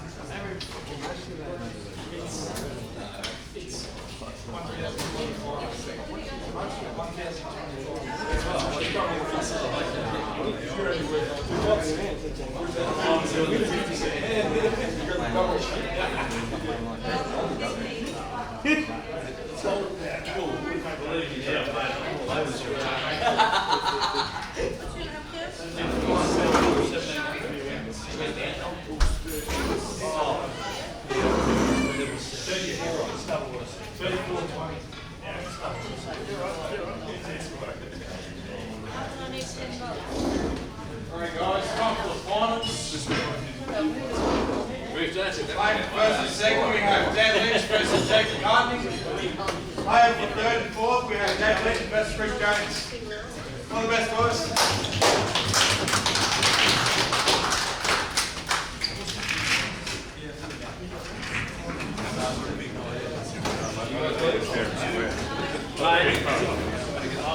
Come on, Dan. You're gonna have to press pull.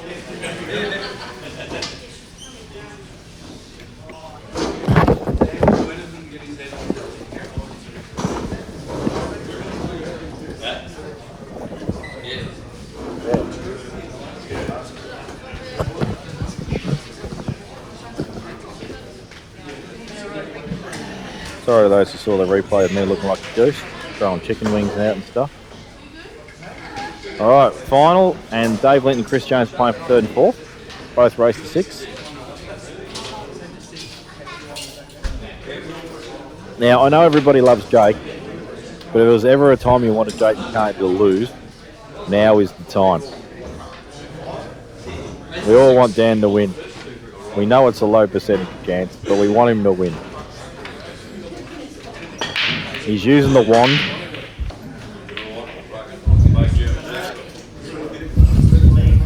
Starts off with a dry break. Now I wonder if Dave and Jonesy have actually had a sabre and just said, "Well, we'll just split it, mate. We'll play it anyway."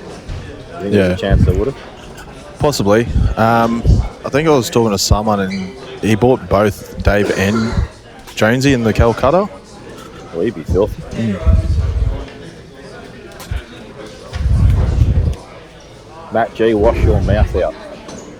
No one is supporting Jake in this final. We're all going for Cue Ball TV.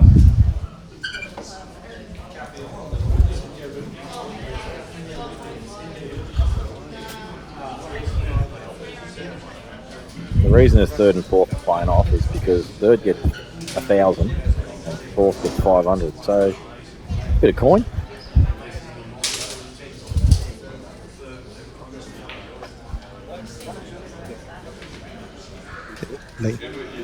Lee. So Jake starting his campaign in the final on yellows.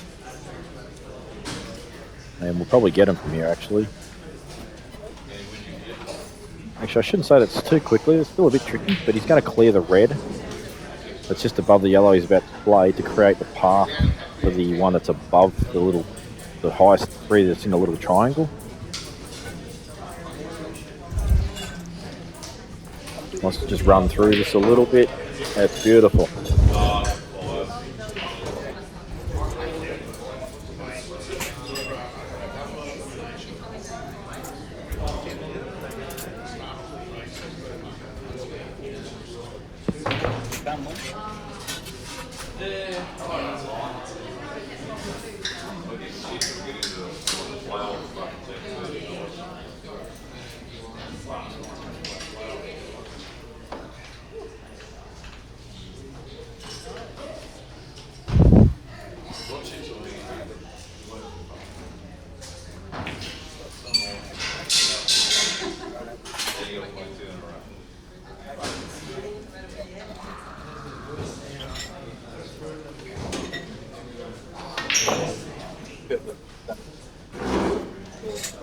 And the thing, Jonesy can just get past this red here to make it to the corner. Yeah, he's on it. Jonesy's probably going to relax like tenfold now. Because he will be filthy. Well, he's actually, I can't believe he didn't stun that. I think definitely could because he's overcut it.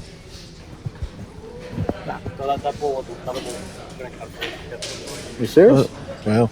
I didn't see any. I didn't see any juice on that white. Anyway, Jake's about to win the first frame. I fear the worst for Dan here at 6-0. That's a shocking shot there from Dave. I think he's just had a gutful for the weekend.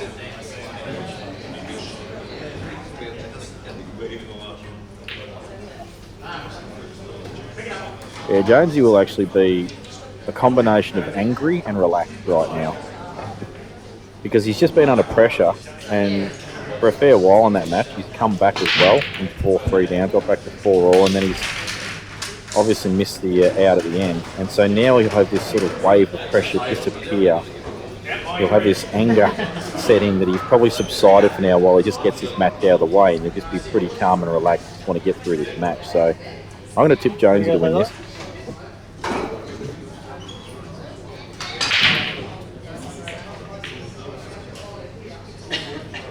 Big break there from Dave. He has a pot of ball. Oh no, yes he has. No, he hasn't. No, he hasn't. I can't count today.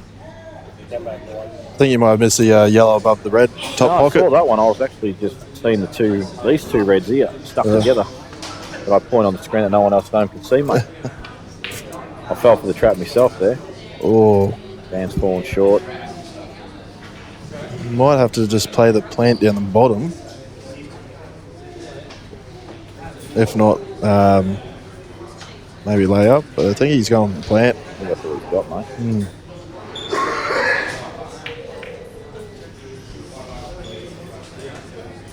Jake will play this ball in the corner and try and extract the red and the black here of this shot. Guaranteed. You heard it here first. End score with Jake and Jonesy was 5-4. Went down to the wire. Think you're eating your words on that one? Absolutely. I predicted a 5-1, 5-0 after I saw the body language of Jake change. He's actually got potentially the worst possible result out of that extraction. Anywhere on the right side of the table, if the white sticks to the right side of the table, he's on everything. Now he's forced to take on a pretty big pot. He's also moved the black in the yellow up beside one of his reds. Actually, he might chop this red down the bottom there. What's he doing here? It's looking like it. Oh, he did take it. He threw a handbag at that.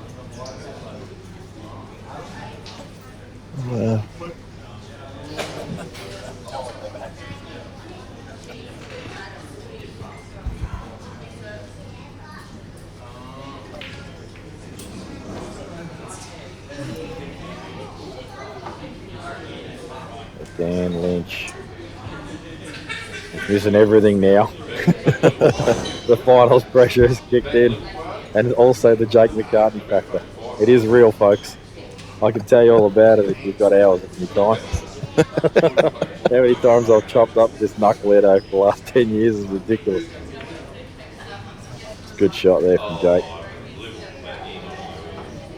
That shot wasn't difficult, it was just awareness, knowing that the shot was there to play.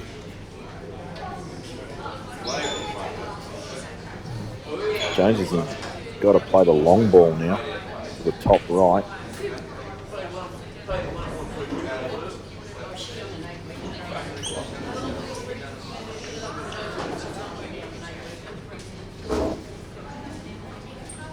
Dan's fouled. It's left the gap though. It's actually a good shot, like good choice of shot. Just didn't get it right. James has jawed that pot.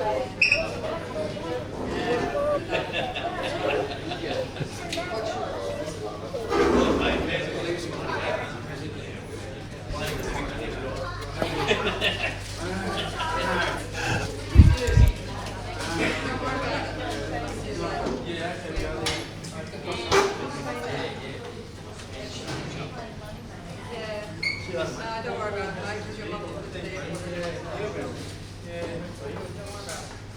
It's silly. Say bye to Jackson. Hello, Jackson. We'll let you know. We'll let you know what's the go with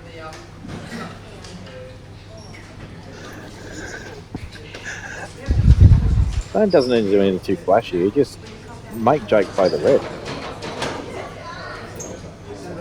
So just rest up on the yellow and make him play the red.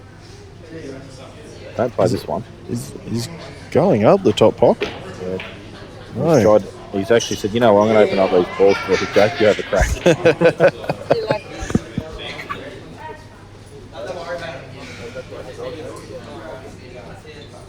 So,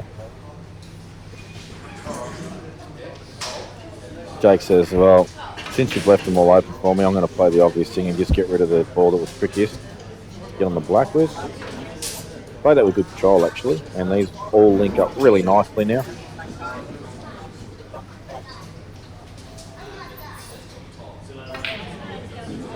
Oh, Jake's just found the jaws again.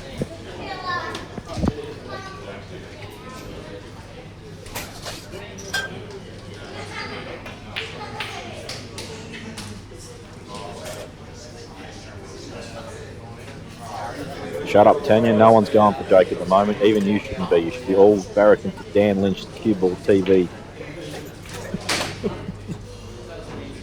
Even though he's probably not going to win. Nah, Jake's just a bit more polished.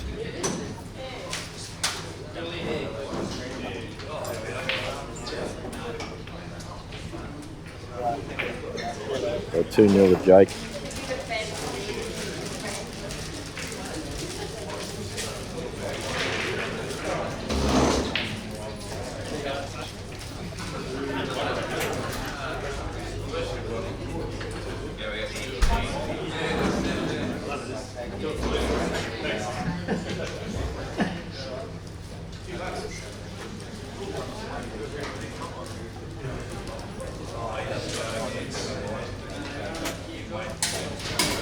Dan the break. He's been actually having pretty good success with the break overall.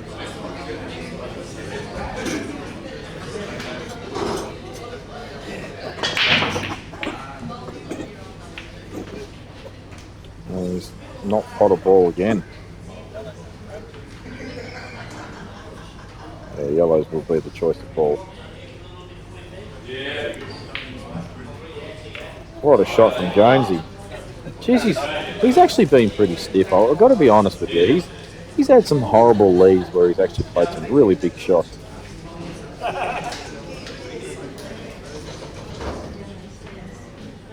Jake's going to, I thought he's going to screw into the red, but he's going to do it now.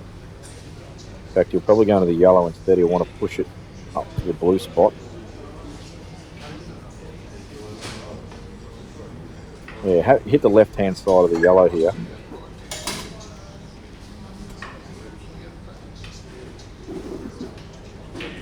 Oh, no. Oh, okay, it's on the top. Never mind, keep it simple, stupid.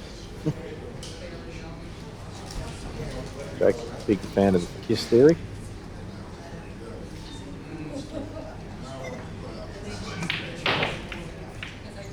Jonesy's had a lash. Got to make something happen and move as many balls as he could. Dave Linton will probably drop in for a snooker here because Jones has actually probably got a pretty good white.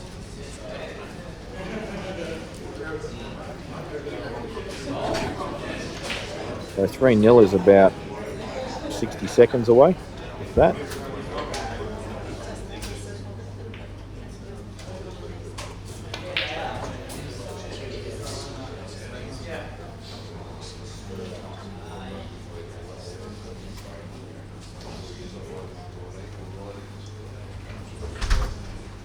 No, these tables, no offence to Townsville, but no, these tables don't play near as good as those arena ones, the big guns, only because they're tighter.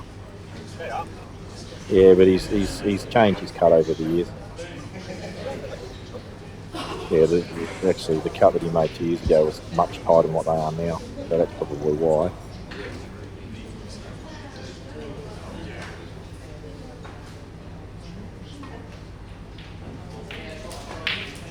Don't get me wrong, they still play alright.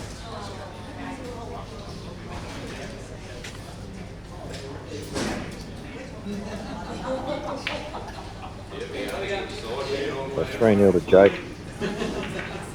And Dave Linton trying to get on the board here in this 3rd and 4th $1,000/$500 race. Maybe one more. And I think people aren't used to seeing this because I don't think any other comp does this. People playing off the 3rd and 4th. It's just basically they just get the same prize money. Yeah. Yeah, so it's a new initiative. I believe one of the reasons doing it is just in case if one of the bigger guns gets knocked out just before the 2 bigger guns get knocked out. Just at least that way they've got something to watch on the other, so we don't lose viewers. Yeah, I understand that. I think, I don't know if you want to classify me as one of the bigger guns up there, but I can't ever get near the 8. 8's just a number to me.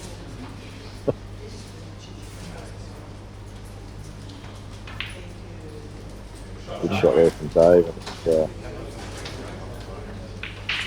1-1. Now Dan looking to open up his account in this final. Nice opener. Clustery series of reds bottom right though. Did actually overrun position on this to be brutal. Screws back nicely. Pretty good shot. Can play, I think, the cut to the bottom left, and is an excellent chance to pop the one over the bottom right. Now I don't know whether that red can pass to the middle. I don't think it does. So if you're going to play this cannon, don't pop the one that you're playing to the left. Just pop the one to the right, so that way you're on that ball. The only one you're going to be on. He's played it well. Played it better than well. Played it supreme. Still tricky.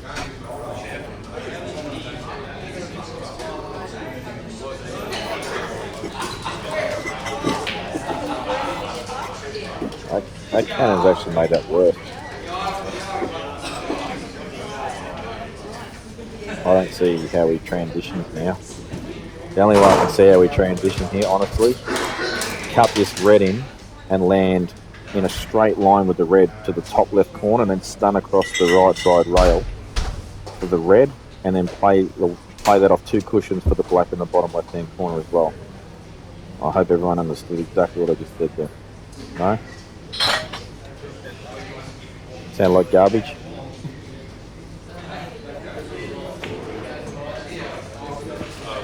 What a great pot, but he's still in trouble here. Well, he's got to play the shot I just said before, just get sort of in line. Actually, you can even afford to get a bit straighter now.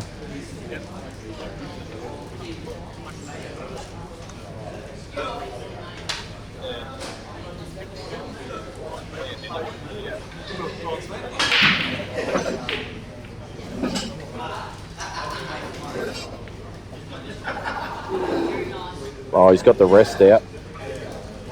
I don't know if he can get through with the rest, can he? No, he's alright.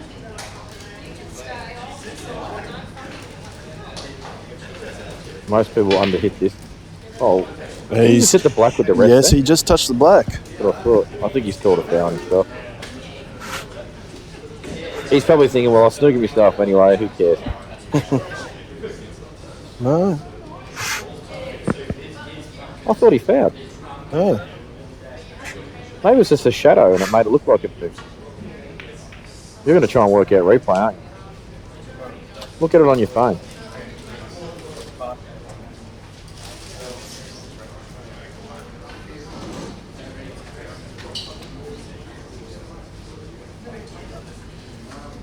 We just lifted us, it's just a shadow. Did he hit it out of the snooker? I wasn't paying attention. Yeah, he did. He's I ain't giving Jake 1. Well, it's better than 2, although I still probably expect him to get these.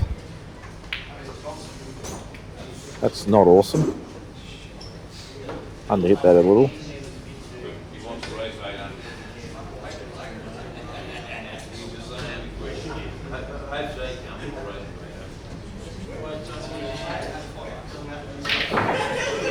What a shot from Jonesy. Got the white to arc like a boss. Good shot from Jake there from where he was. And now he's just got to make one more decision, and that's whether he's going to transition top side to bottom side first, which is probably the better way to go, just because that's where the black is. But just about how straight he is on this one, I think he can come off the side rail and play for the other yellow on the right middle. And he can. It's actually run a bit far.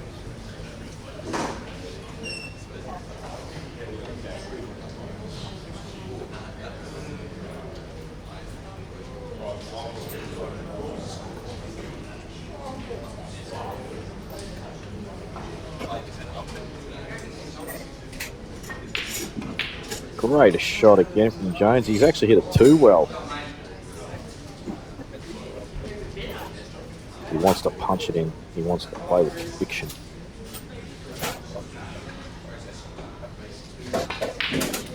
Oh, Jake's feeling it. That's a great shot.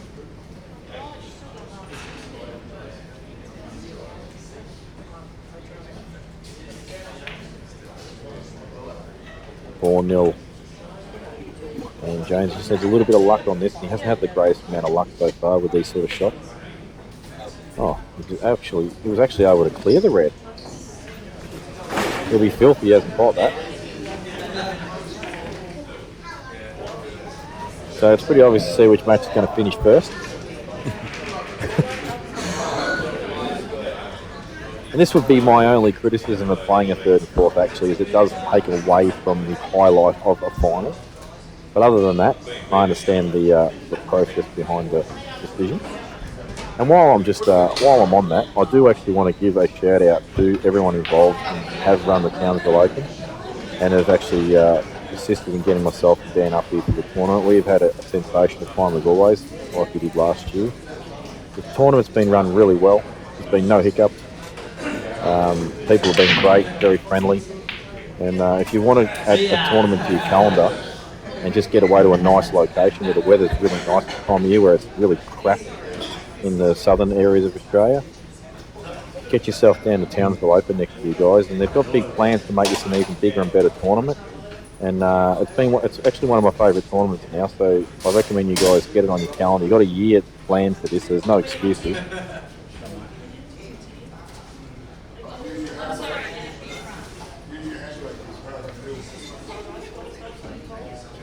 And I'm pretty sure, I don't know if it's the other way around, but I know going from Townsville to Melbourne, there's usually cheap flights and deals and that going on every now and then. I'm not too sure if that would be the same case, come from Melbourne back to Townsville. Oh, look, there is always cheap flights on offer. Yeah. And, you can book them 8 months in advance. There's just no excuses, unless your cat dies or something, I don't know, but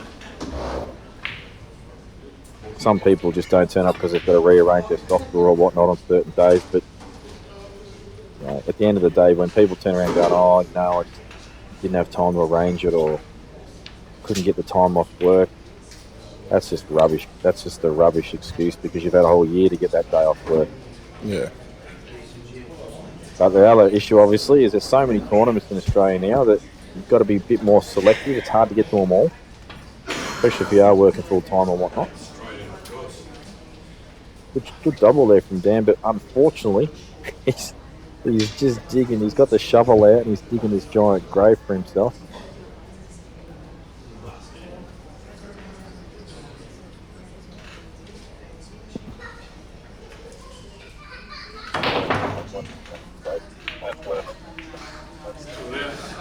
He's got the cannon, but he hasn't got the pot. I think Dan's just having a bit of fun out there now. I think he's already knowing he's not going to win this final.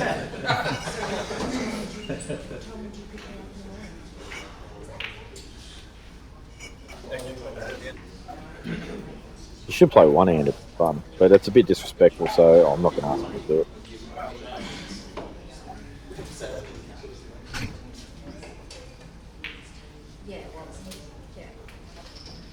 Yeah, I know, that was the same for me last night with my race against Sam Burnett.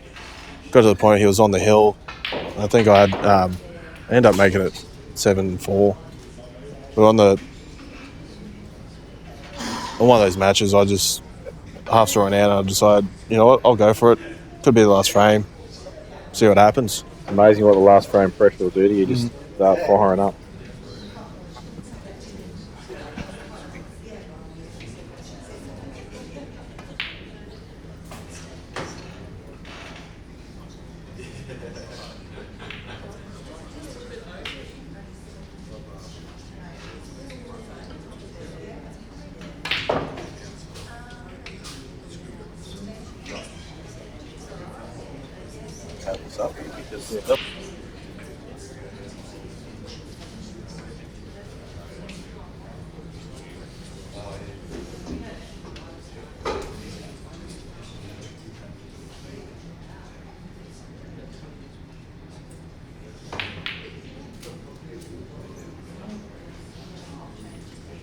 He's feeling sorry for Jake, for Dan.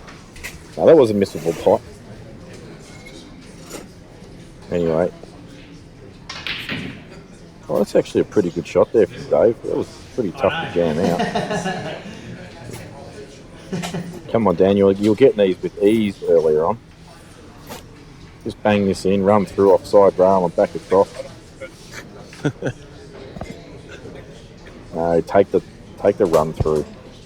Actually, there is a bit more angle, I think, isn't there? But would you go off the 2 rails then?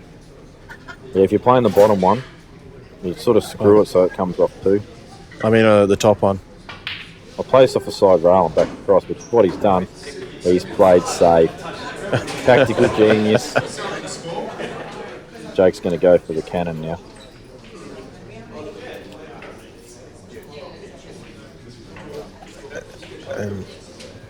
That's a great shot from Jonesy, and I think he's going to kick the black up the table as well.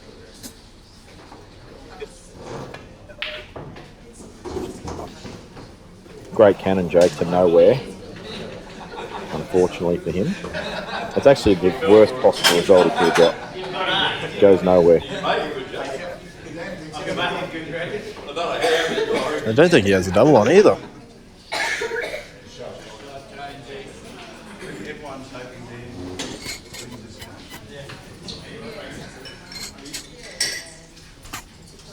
No, I don't think he's got anything. And Jonesy goes 2-1 up.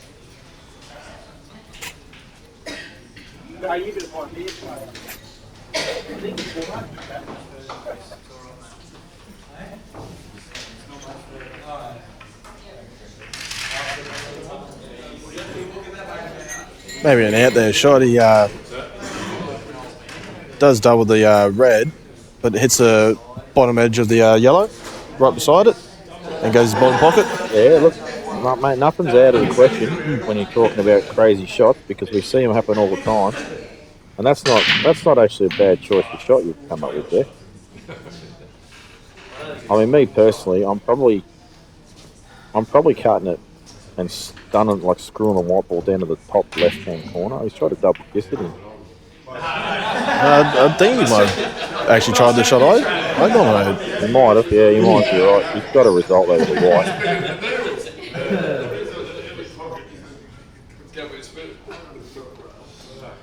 So would you take the risk here of trying to leave the white behind the black and go on the snooker, or?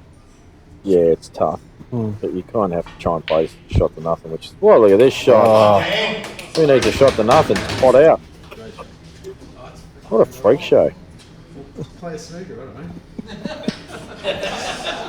don't know. Trent, Jake knocked me out, mate, as usual. I think he's the only person who knocks me out of tournaments these days. It's great to have him around.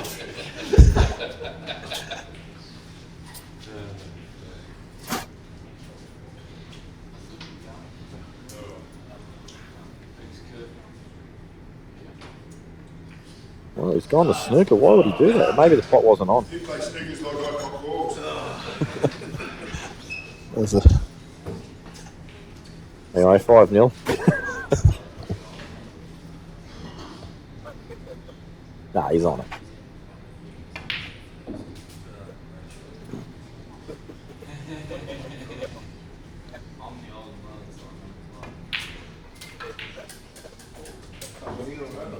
Yeah, I would like to have seen him get those. He did play a big pot there too. But Obviously, that yellow didn't pass the black. There's no way he would have tried to play snooker if it was on.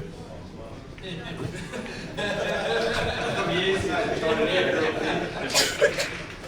not telling you how to use cameras. So another way you could have played that was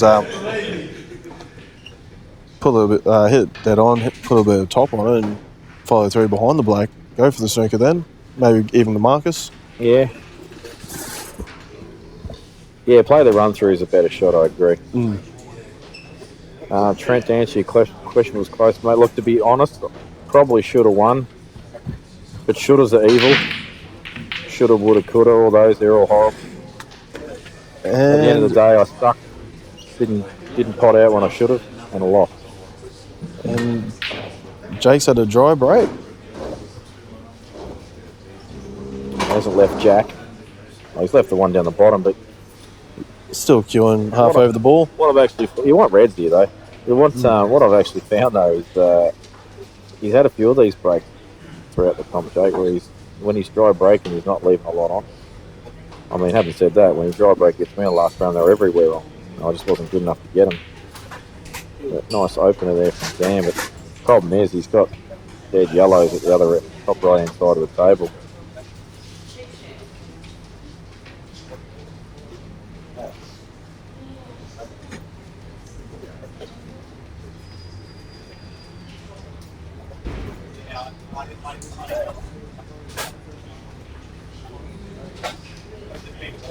Oh yeah, sorry, I forgot about that. I face cut a ball and went and I forgot all about that because it was probably just there. I think you're trying to forget that now. Oh, look, to be honest, mate, I know this sounds like probably not the right attitude, but a lot of the time when I lose, I just don't care anymore because I don't put the time in to deserve to go well. But when you actually got a guy like Jake who's just been beaten around non-stop, and don't get me wrong, he's a great player. So to have a monkey on your back like Jake, it's not like I'm the only one. He beats a lot of players. He's a great player. But after a while, you do get sick of it, and you just want to just get a win on him. And I'm not over that loss yet. Let's put it that way. That's a great shot. He's just opened up everything there.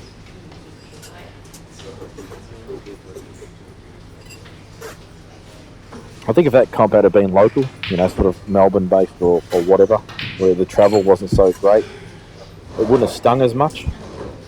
But to travel this way and then just draw him pretty much straight away and then lose like I did, makes me want to break windows and stuff.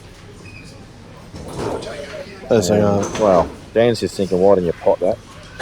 I remember a couple of years ago, I came down Geelong Open and in the Blancs comp, was doing well. I think I won three rounds. I was getting close to the finals, and lo and behold, I draw Mark Bradley. So, good shot from Dan. I actually had the worst Geelong Open I've ever had last year. I was actually 2-0 up on Mark Bradley in the first round. It might have been second round, whatever it was. And then I lost 3-2. Ooh. And then I played in the Blancs comp and I lost straight away. And then I re-bought and lost again. I might have even brought back a third time, I can't remember. But then I lost again. I said, you know what, I think I've done. I think James has just tried to cut the yellow there. Oh no, he was on the red.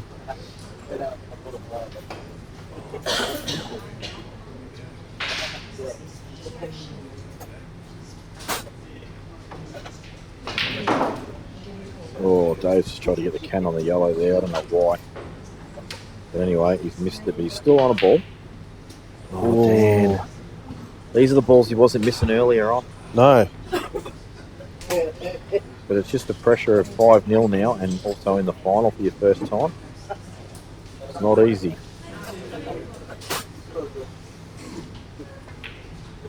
Oh, look at the side he's put on that. He's actually missed the pot because of it. He's still safe though. I don't really see Dan putting out from here unless he has a absolutely big out. He can take a lash at this, play this in the middle and try and come off the back rail and go into the yellow. So this is his chance. He tried for it. He's nearly got it. Good effort. Now he's 9 eyes.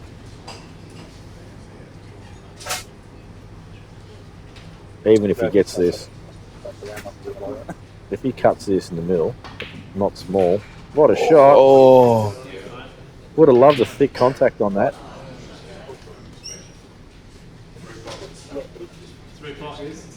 I'm trying to think of where he can put this.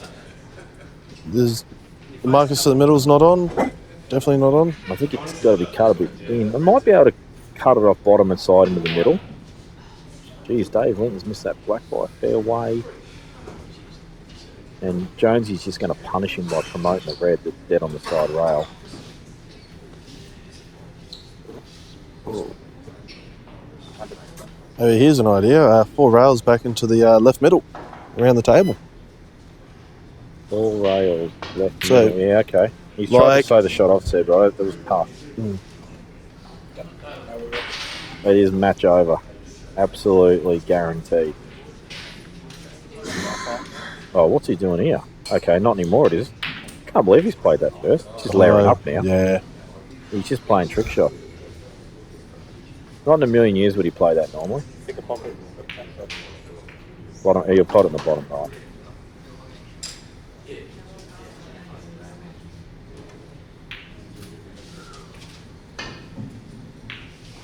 Good shot there from Dave Linton out of the snooker.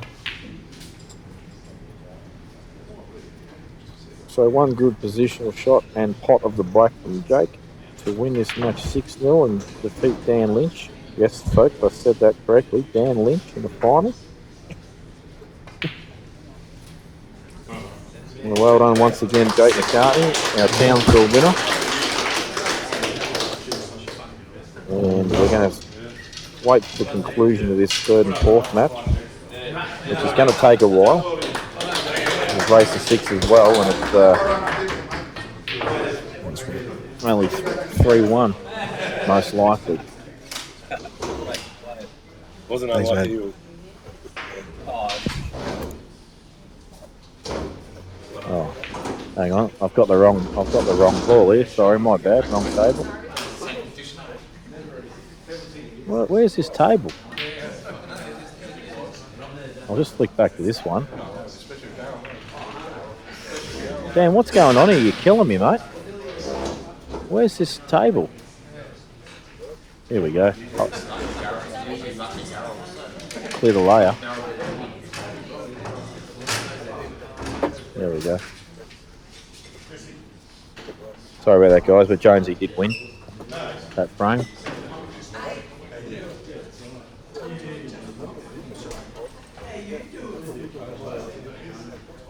Although, no, people on the stream said it wasn't a foul. We had a look at it and we didn't think it was.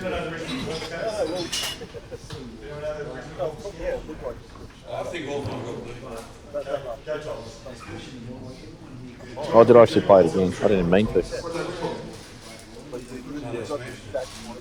Oh, did I? I wasn't even watching. I was too busy trying to get the right screen. But these two look like they're taking a break. That's exactly what we need. You want to watch it, don't you, mate?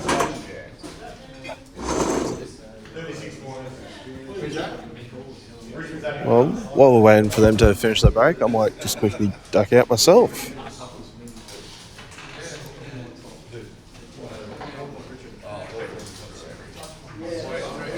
Screenshot.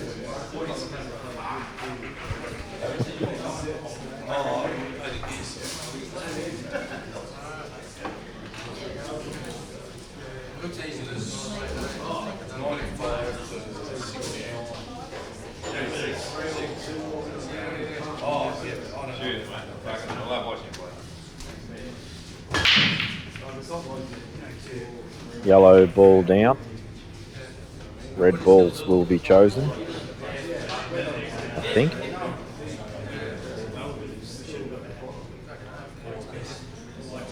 They might take yellows. I think reds are better. Actually, you know what? I'm just reassessing. I might like yellows more, but I think this yellow left through the gap of the 2 reds goes. but he's going to take reds.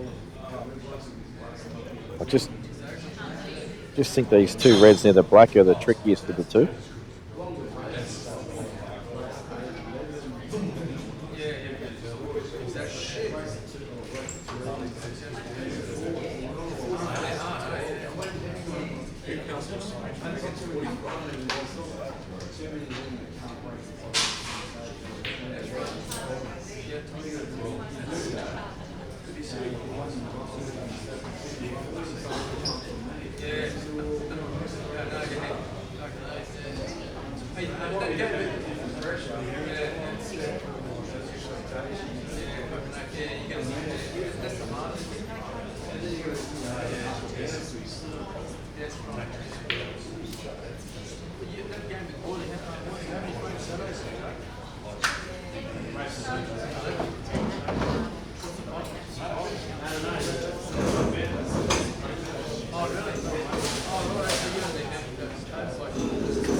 This is key shot for Jonesy. He's actually got into it too much. He screwed into it too much. He had a stun into that. He's just dug the white too much and drawn off it. Got the wrong point of contact on the red.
Jonesy, I think, is toying with the idea of punching this red off the other one, but I think they need to be a little squarer than this.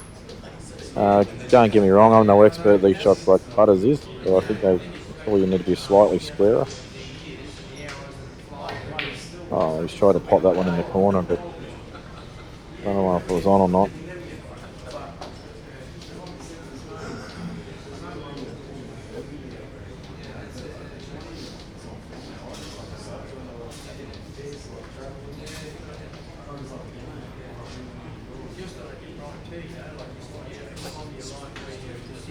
Not sure if this yellow passes the right middle past the red or not, but it's pretty key for it to do so if he wants to make it a pretty simple out.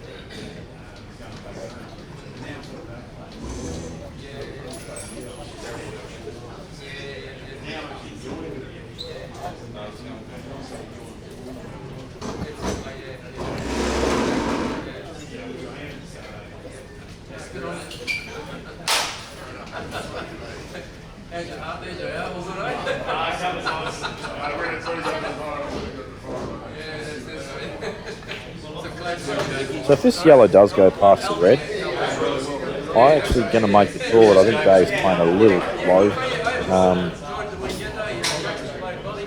And the only reason I say that is because at some point in this match, he wants to get a bit of rhythm, like just get flowing a bit, and you can't do that if you just keep playing slow pace all the time.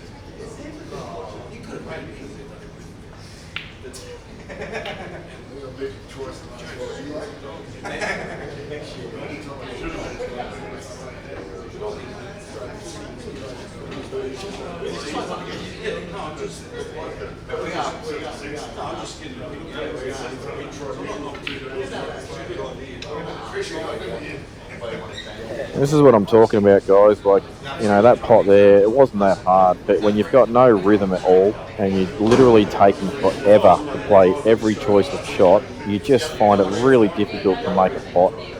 And I just think that's what Dave's going through at the moment. I just think what he needs to do is what's called shift gears and speed up a bit. And just try and get some flow about his game right now. Because Jonesy looks to me like he's flowing pretty good. As I said, he's carefree right now.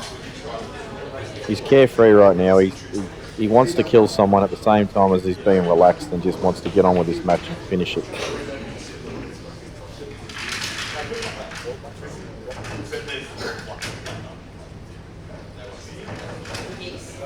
Yeah, Pete Melville's going to jump on the commentary with me. Yeah, that's it. Put it on that way, mate.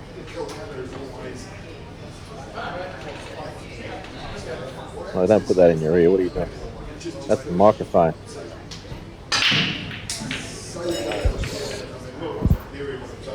How are you, mate? Hold on to that. Yeah, not too bad, mate. Yeah. How was your tournament? You got knocked out second round, was it? Yeah, mate. Didn't hit them really well, but had a good weekend as usual. It's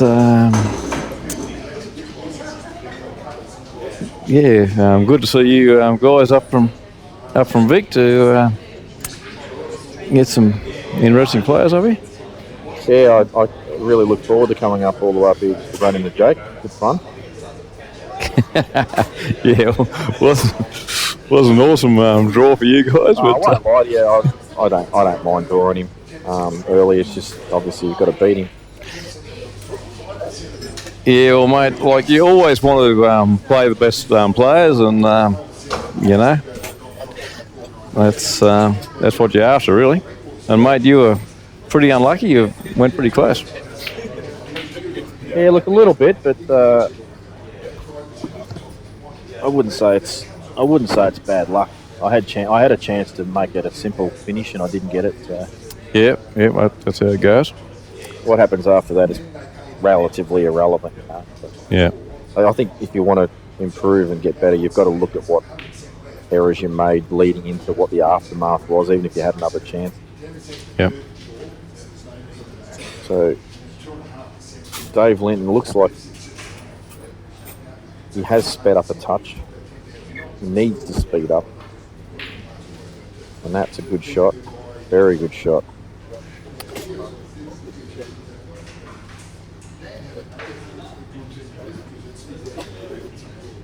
Yeah, well, Dave's probably got a choice of either ball into the centre pocket. I think you'll probably go for the upper ball, but... Which one, mate? Oh, the one sort of nearest to the baulk line. He's coming this way. He's got to pick the gap between the two yellows. He's gone right round. Yeah, well... I don't know why he's gone right round there. You pick the gap between the two yellows, you can just drop the red in. Either that or screw off it, off the back rail. But he was heading in a no-man's land that he was playing that plain ball. Yeah, I'm not sure what he's going to do now. I mean, the red may go to the top left, but the in-out looks pretty obvious. So I like to flick off the bottom of this red, mate. Just get a good white. Just go for a bit of safety. Yeah, I don't think there's much else we could do.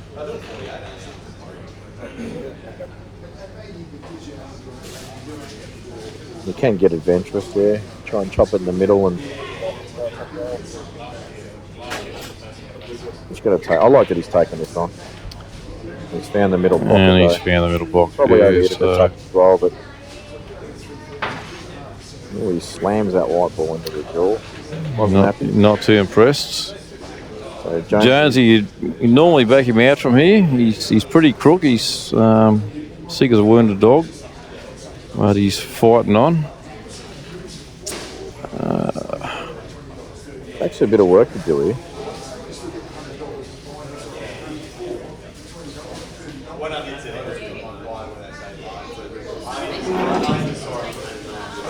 Played that well because he's giving himself angle to transition. Like that for an opener, mate. Got a few options. Yeah, good shot. And he's got angle to get back up the table on the right side of the table as well.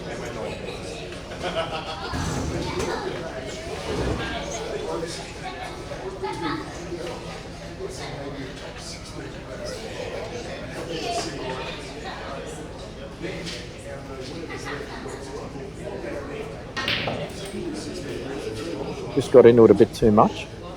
But has options here where he can sort of take the pot on and get a can on the yellow. We can just promote the yellow and use his 2 shots wisely. So he's got choices. Yeah, he's just going for the yellow on the left hand side. He probably swing around for the one nearest to the cushion next. I didn't expect that. I don't think he did either. He's belted the living hell out of it, but he might be forced to take this up the top now.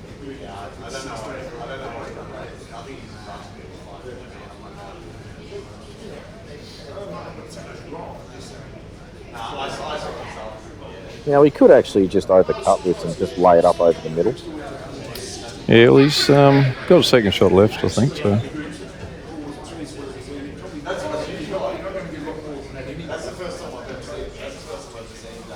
He's overhit it, but that's a good shot. But he's still got the ball at the bottom, so he can transition back. But I think that was the right shot. He just overhit it a touch. Yeah. Yeah, he'll just be okay. You just come off 2 rails, come around nice and get on the black. Wants to go high up, but he's overcut that. He won't be able to do that. He's left a giant pocket too. Just decelerated on the shot a little and just sort of got away from it, like he moved to try and get away from the pot for some reason.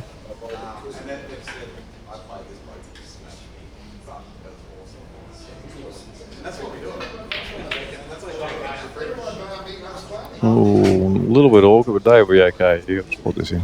He's got good killing at the white. Should be fine. Those will be 4-2.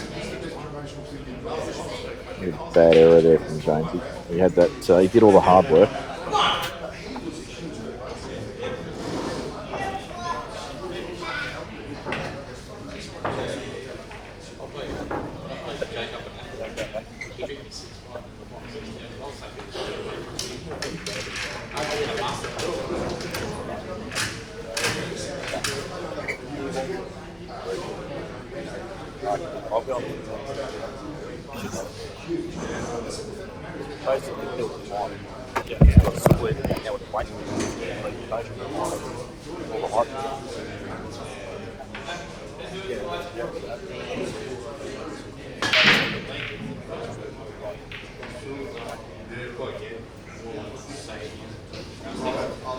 Ball's potted.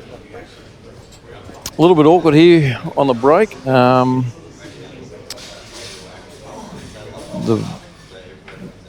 The red may go, but I don't think it does.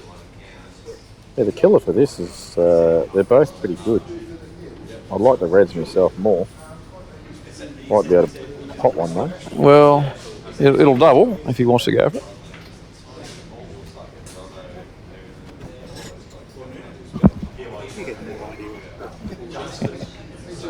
He might actually be on it clean.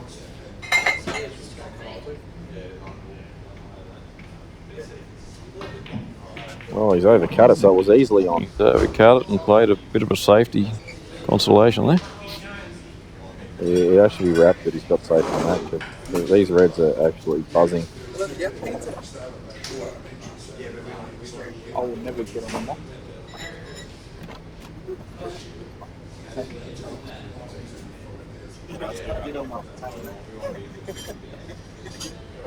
I'll listen to Andy on that.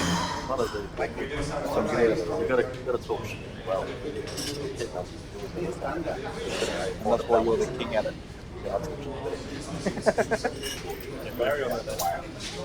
Don't worry about it. I've got to do this. Guys, you're on the mic. Weak. Is it 5-2?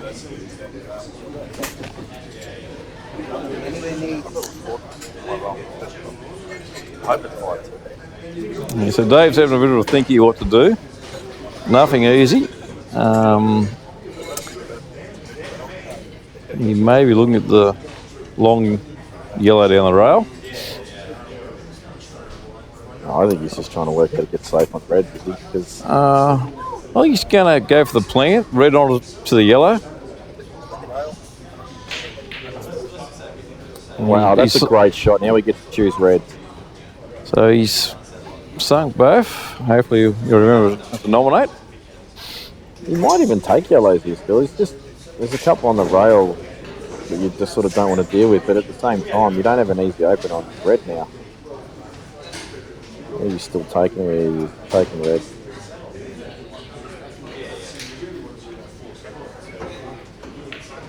It's a good pot. That's a very good pot. That's a nice spot, yeah. Has shoved one towards the rail, but has linking balls nearby. Yeah, I think you'll probably sink the last one first. Stun back, get the one under the black maybe. One on the rail's probably the hardest.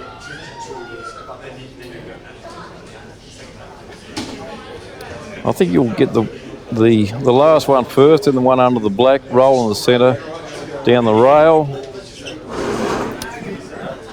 Maybe the one in the centre last. We'll see how it goes about this.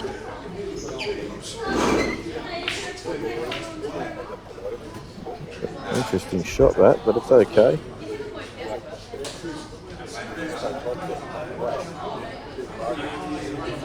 Well, that one on the red obviously passes inside like the yellow if had trouble, so.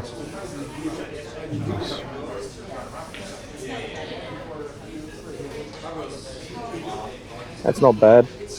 He's just fully committing though. Like there's no laying up this red if he misses it. It's a full commitment shot. This goes. Just play this run through a little bit, and then you're going to play all the rest of the balls, or except for the black in the same pocket. So this is going to be run down the rail, white ball come across to the red in the same pocket. Has he got the right angle there, Jamie, for his last red? I don't even care if he does, mate. This was all day the wrong shot. I just don't think that's the right shot. You just had to be so precise to land really neat on that. Yeah, that's what I was thinking. It didn't look easy. So now he's got a fairly fine cut.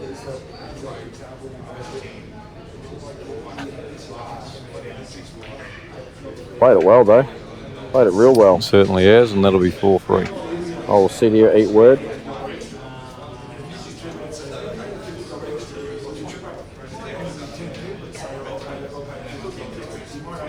We're just finding out whether actually Jones is. It is 4-2. Okay. Potentially 4-3. And he's missed another black. Whoa, I didn't expect that. He's missed about 25 black from what I've seen tonight. So, Jamie, what do you do here, mate? Do you go for the out or do you look for safety? They're sort of not bad, but they're not awesome. What do you reckon? Yeah, I agree with you, mate. It's just this yellow on the side rail that's a bit dodgy. He has got a snooker available to him. He can play this sort of cut as a bit of a shot for nothing. But Just sort of bump it down near the bottom and bring the white behind that yellow. yeah, the only problem is the side rail. Coming off the side rail and actually cutting the black towards the pocket is very gettable. Yeah. But I don't see a real basic snooker, so.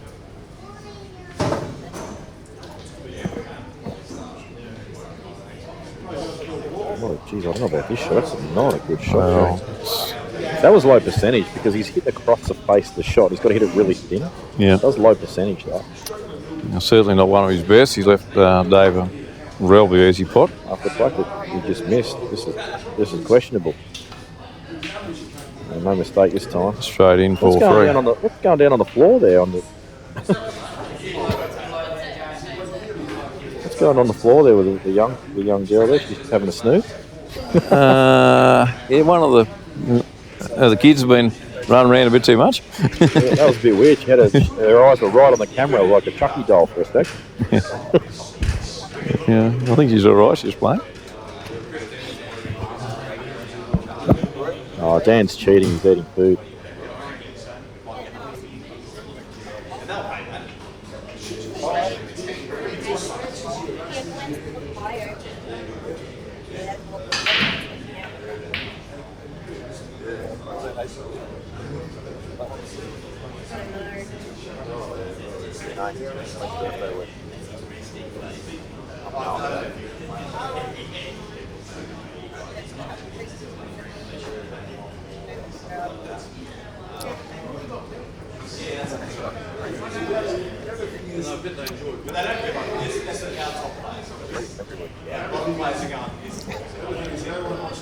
All right, ball in. Well, not ball in, sorry.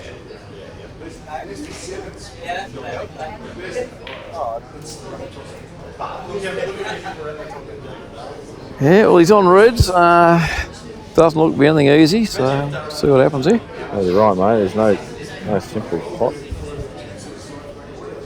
This does go, this red, I think, in between the rest of the red, but he's gonna. If the white's going to go in a similar area to where he's just played it, and that's a horrible result. He's just basically killed 3 reds in one shot. Yeah, not so good, but there is a fair clump in the middle of the table, so Yeah, nothing easy here for Dave either. I was hoping these balls would split like very much apart.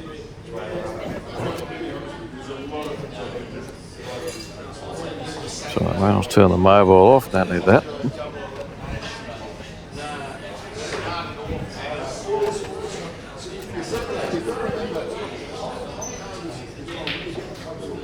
That's a good shot there from James.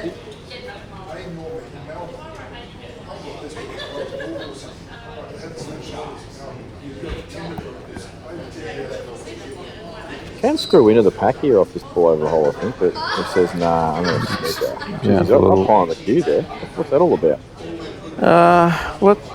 That's often how he seems to hit them from those sort of short shots. Very strange. I think he does it to elevate his cue so he doesn't push the wide as far, but Well, there are theories on that. I think they're all no good. when you lag against Jones, he doesn't get down. I don't know why, if he doesn't care about the lag or he doesn't need to get down. Just how he rocks.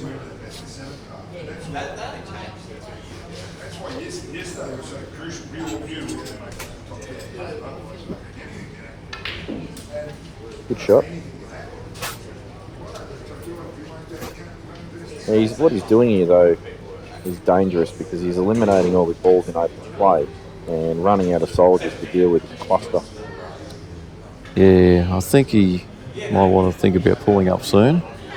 He doesn't look like he's going to, but It's not so much about pulling up, it's about giving yourself a shot to actually get into the pack as soon as you can. okay. It's fine to commit to this, but don't leave it to the very last ball and then hope you get a result. You need, if you get the cannon, you don't play on land on a ball that you're kicking that cannon. You want a backup ball that you know you're guaranteed to be on to link to it. Yeah, well, see, even there, he's only got one ball even hit the cluster, so. This is what I mean. I've been a bit harsh on Dave, and I don't mean to be. He's obviously not playing his greatest pool. He's obviously, representing the country, that sort of stuff. Got a great result there, but it's pretty much when you do that sort of stuff and you leave your last ball in open play, get into the pack and hope you get a result. It's basically amateur hour. It's not high percentage play. Yeah, and it's actually hard to do. Like when you're sort of learning to play, your instincts are always just to pot the ball, and I mean, it takes some discipline to to say, you know, no, not to go for the pot, to think of something else. Wants left side of the yellow here. He's missed it. You just need to cannon the left side of that yellow half ball, and then he would have been looking real good. Do you see any good safeties here, mate? I see a big double. A big double, okay. I see a big double. Well, I reckon it's going to hit the rail, but see how we go. Yeah, I want to do the rail. I want the bottom rail to go up the table, but it hasn't. And Jonesy's got a very good angle here to flick this in, bring these balls in open play. Yeah, just one hard one down the other end. You have to land pretty neat on. And I think it's off the rail as well, which is a bonus. Yeah, it is.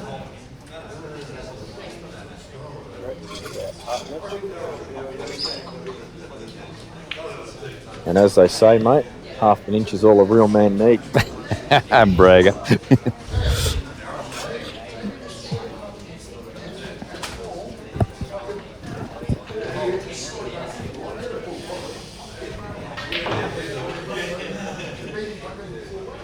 Oh, wait, no, you should see it. Don't you get it?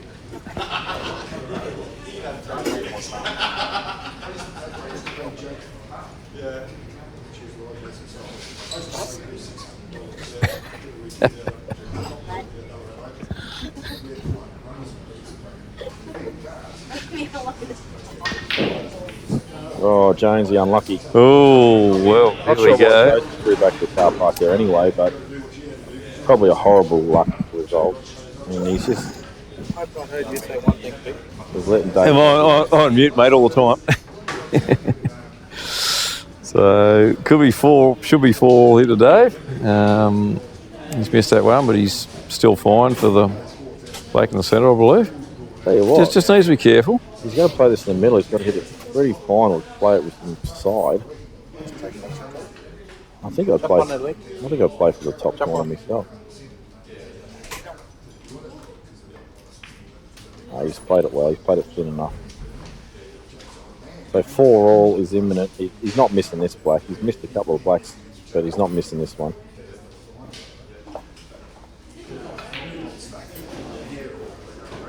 And we are put through further pain. This just goes to 4 all now. We could have been halfway to the steakhouse, but we're not. So what was your steak last night? How was the steak last night? My steak was good. Dan's wasn't.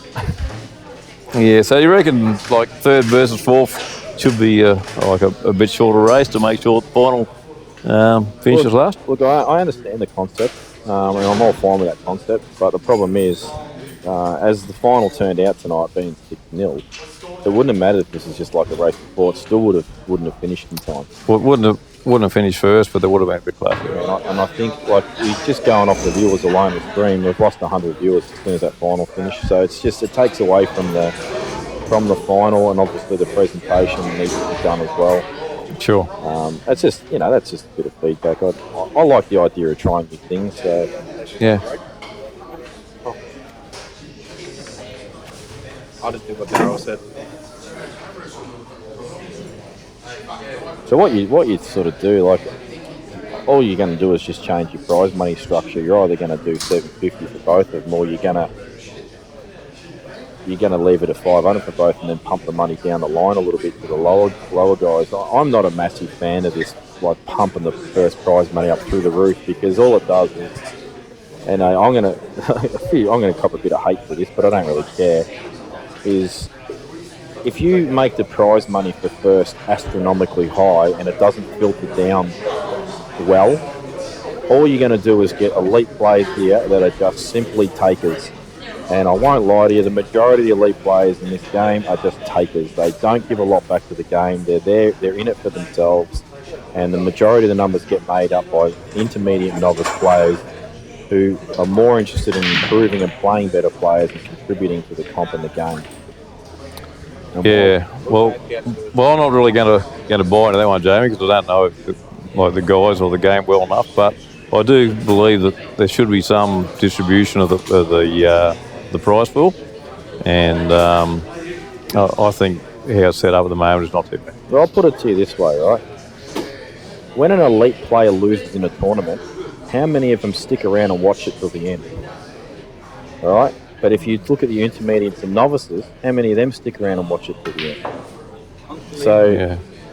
that alone basically tells me who supports the comp and who's in it for themselves. And for me, if you're going to put in big prize money for people, I think you need to start filtering it down the line and looking after the guys who make the majority of your numbers up for the comp. That's just my take on it. Yeah. $4,000 is a good figure for a win. That's a good payday for any player if they're going to win. $2,000 is a good runner-up payday. Yeah. Anyway, Jonesy's, we've ignored that for a sec. Jonesy's actually got through these balls pretty quick. He's playing a nice little pot out here. Yep. He's probably going to cannon to the yellow. Shouldn't be too bad. JR's made a very valid point. I'm going to have to basically learn how to set up cameras and do full screens because Dan's the one doing all the table time now. Dan's become odds on to make a few more finals. So.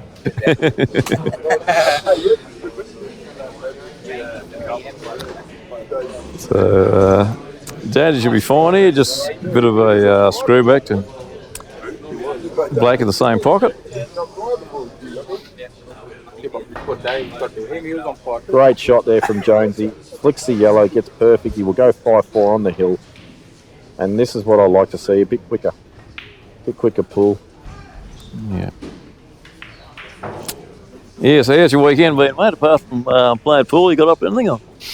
Pretty quiet compared to last year. I spent a lot of time being drunk last year. Well, why not, mate? You're in the north for a reason. I just got to know a lot of the locals. Just enjoyed the facilities and whatnot.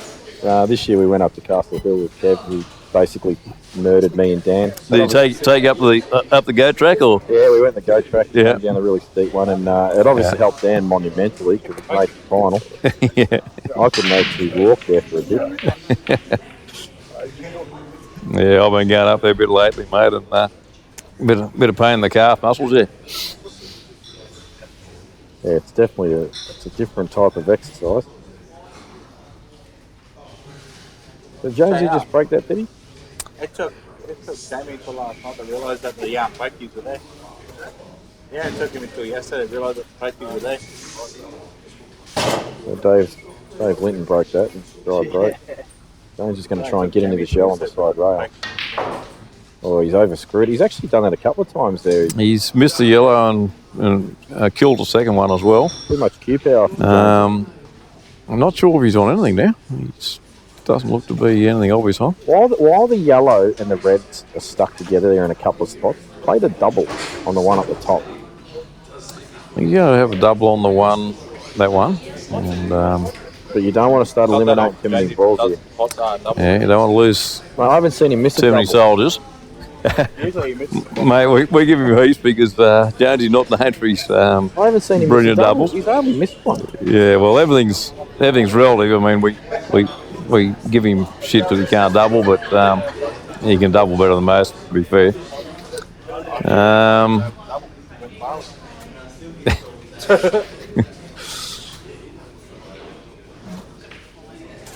Just going to lay up there.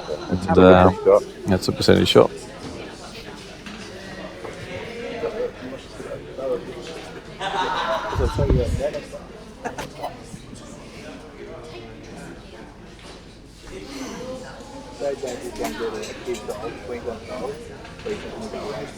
I like that Dave's going to move this red because it is pointless being there. And there's tied up yellow and red on left side of the cushion. Tied up yellow at the top. He's actually bringing this out, puts him probably in a better position, in my opinion. Yeah, well, that's all right. It's back in play. They've both got a few dead balls, so can't see anybody going game anytime soon. I would play this. Not in a million years would I play this shot now. Which would you play, mate? I would have base cut doubled that yellow at the top still. It's the worst ball by a mile. It serves no purpose being up that end of the table. It doesn't link to the black. Doesn't do anything good. Yeah. And how he's left him, I think he's left a red on, isn't he? If I'm Dave now, I just bump this red out on the left side rail. I just bump it out. So you're not tempted to go for the pot he's going for? Well, it's on later. Yeah. Yeah. I mean, Even still, benefit of hindsight, mate. You're absolutely right. I mean, sorry, mate. things are getting worse. Yep. Right now, I'd come off the back cushion and I'd still go into that red and yellow.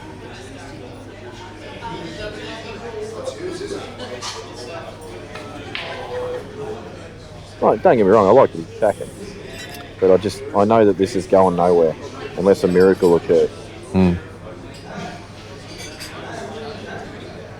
And this is what he's actually now he's decided to lay up. But now he's got an angle to go into that 2 balls that were dead, and he's pulled up. So now Jonesy's just going to push this red down the other end of the table.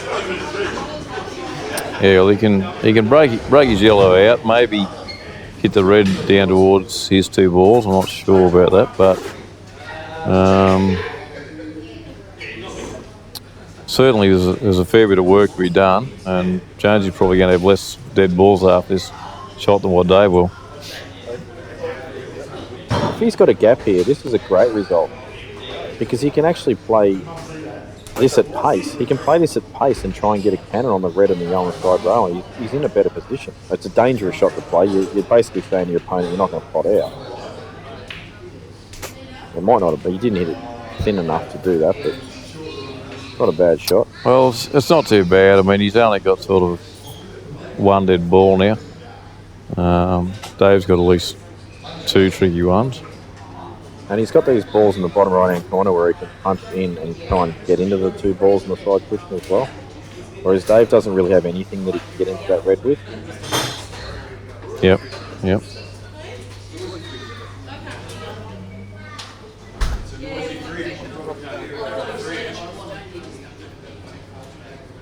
And this is actually a good example, this sort of frame where it's pretty dodgy, like there's not really an out on. Myself and Jake had a frame like this in our match where neither of us were real keen on potting balls because we knew it was just a waste of time doing it. It was just making it easy for our opponent. So we just started putting the white ball in positions where we wouldn't have wanted to be in ourselves if we were next to the table. Yep. Sometimes it's more important to just get the white in a dodgy spot for your opponent than potting a ball. We didn't want that in. I think he's tried to lay up. It hasn't worked. Does he have the angle, mate, to pot that one, the nearest one to the bottom pocket and swing back and hit the red or the yellow and break him out? He can play it. He's got to get into it a bit. I don't think he's interested in playing it. I don't mind it because it's not like you're not going to have a backup ball if you missed it.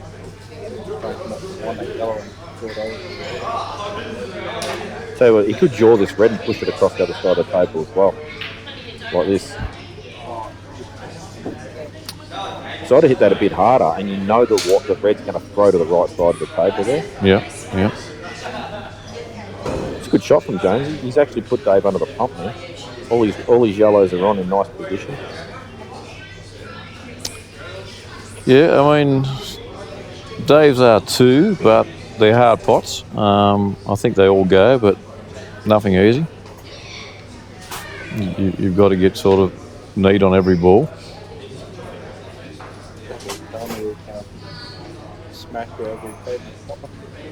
In the final. Oh, this one, yeah, the 3 and 4. He probably thought he was going to win his semi-final too. Dan did.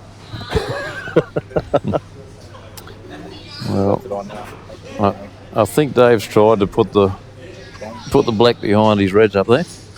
Yeah, it wasn't a bad attempt. Well, there should be game over here, but plenty of things have happened. He's stretching a bit here as well.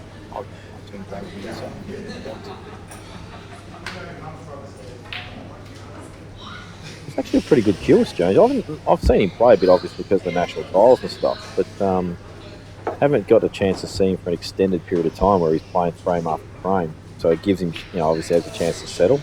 Yeah. Decelerated on that one to stun it.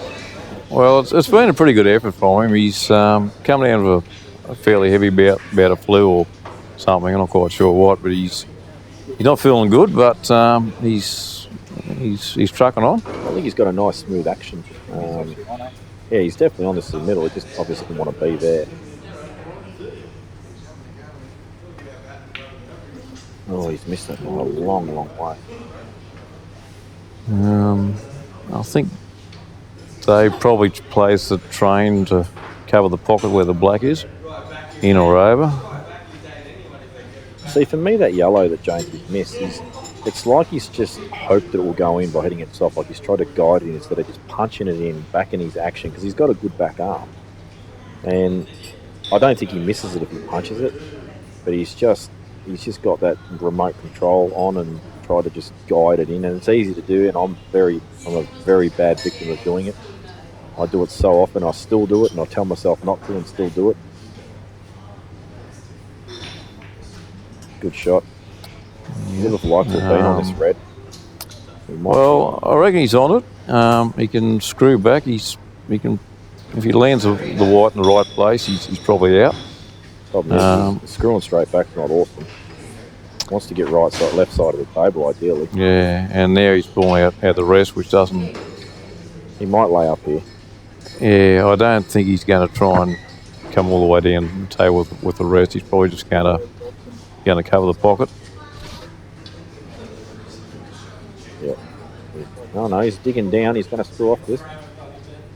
He needs to get their way down the table. He's played it well. Played it very well. Yeah, good shot, Dave. So red into the centre. So same Have story. red in the bottom pocket, and he should be out here for 5-all. Same story. Don't roll this in the middle. Punch this in the middle. Stun off the side cushion. Punch it with some confidence. Yes. Yeah. You roll this in, you end up with a white sort of near the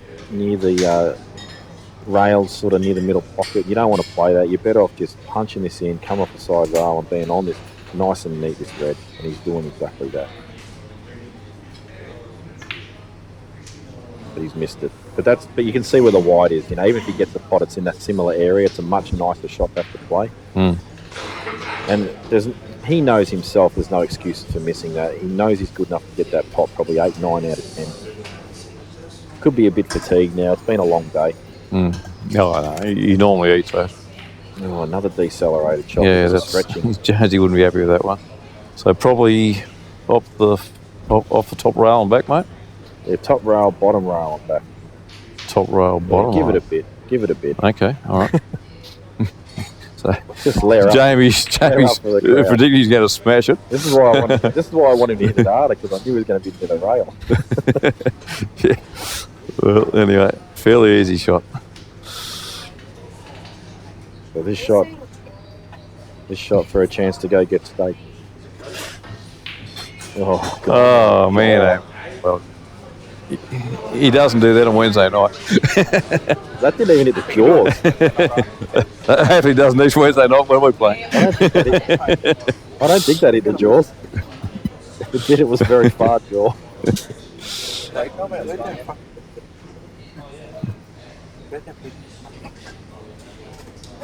Jay, can you please go out there and finish this match? No. 10 away, what's that one head? I thought you would have went on mic when you played. Well, I thought he wanted to take the bottom one first, but this is going to be a long way away from the red for the next one. I'll But give this a bit of pace. And then surely now is the match over. not happy, and that will be the end of this.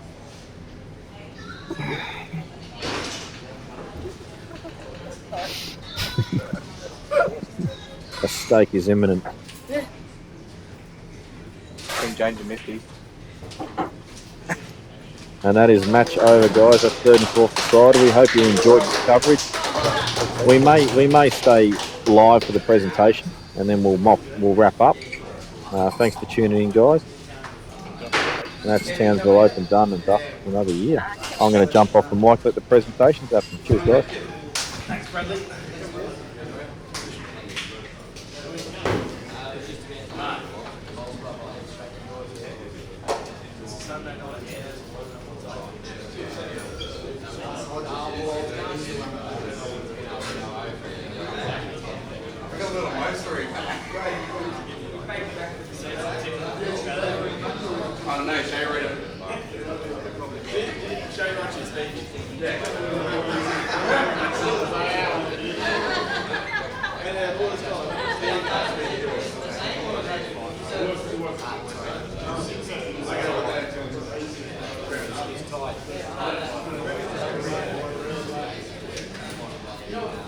Alright guys.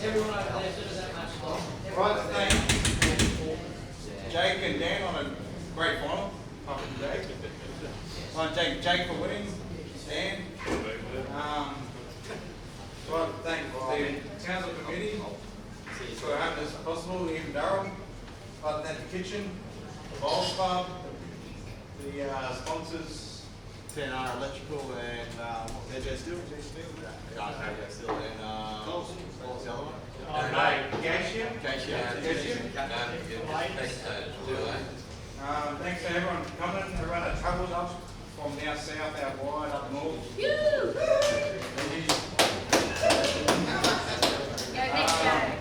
Oh boy. The quality as well. Everyone that helped out with the Townsville Open this year. Playing all best. I'd like to thank Damien for doing commentary this weekend, Ash as well, and whoever else jumped up on the commentary, Peter. Well done. What else? Dave and Jonesy on the third and fourth place. Well, boy, for running the other comps and helping us. Yeah, he's helped out a lot over the weekend. Darryl. Yeah, Who else? Committee? Yeah, I said the committee as well. We'll introduce Jake McCartney.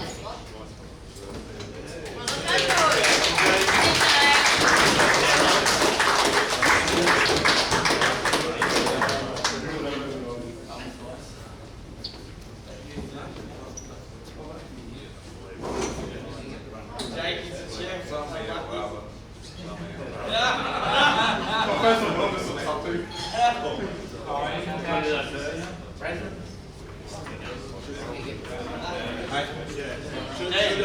look at Come up and give it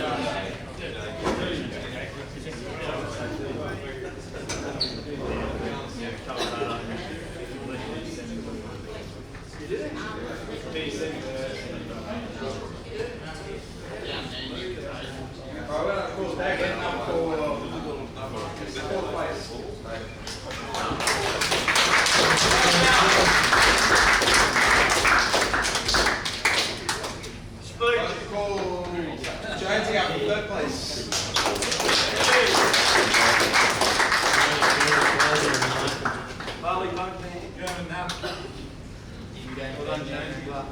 Just before we keep continuing, we also have novice junior. That was to Xavier. And the youngest junior was to Xavier. Young Aiden plays on Friday night. He's their novice junior. And Xavier, which is Danny and Kat's young girl. So they're not here, so. Congratulations.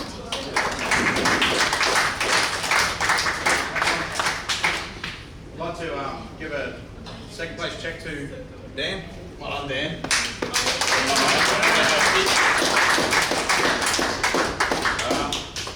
Thanks everyone. Had a ball here last year and had an extra ball here this year. Did you make the final? Pretty much.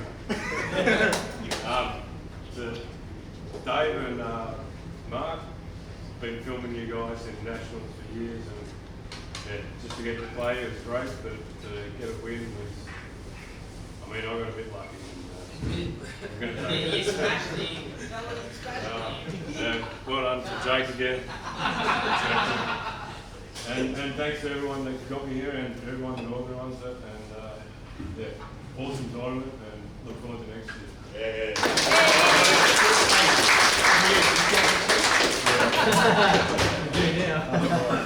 As long as you can guarantee me a final. That's up to you. Now I'd like to present the first place check to Jake.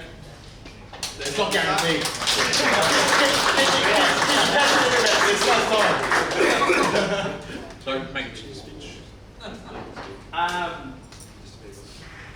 to start with Dan.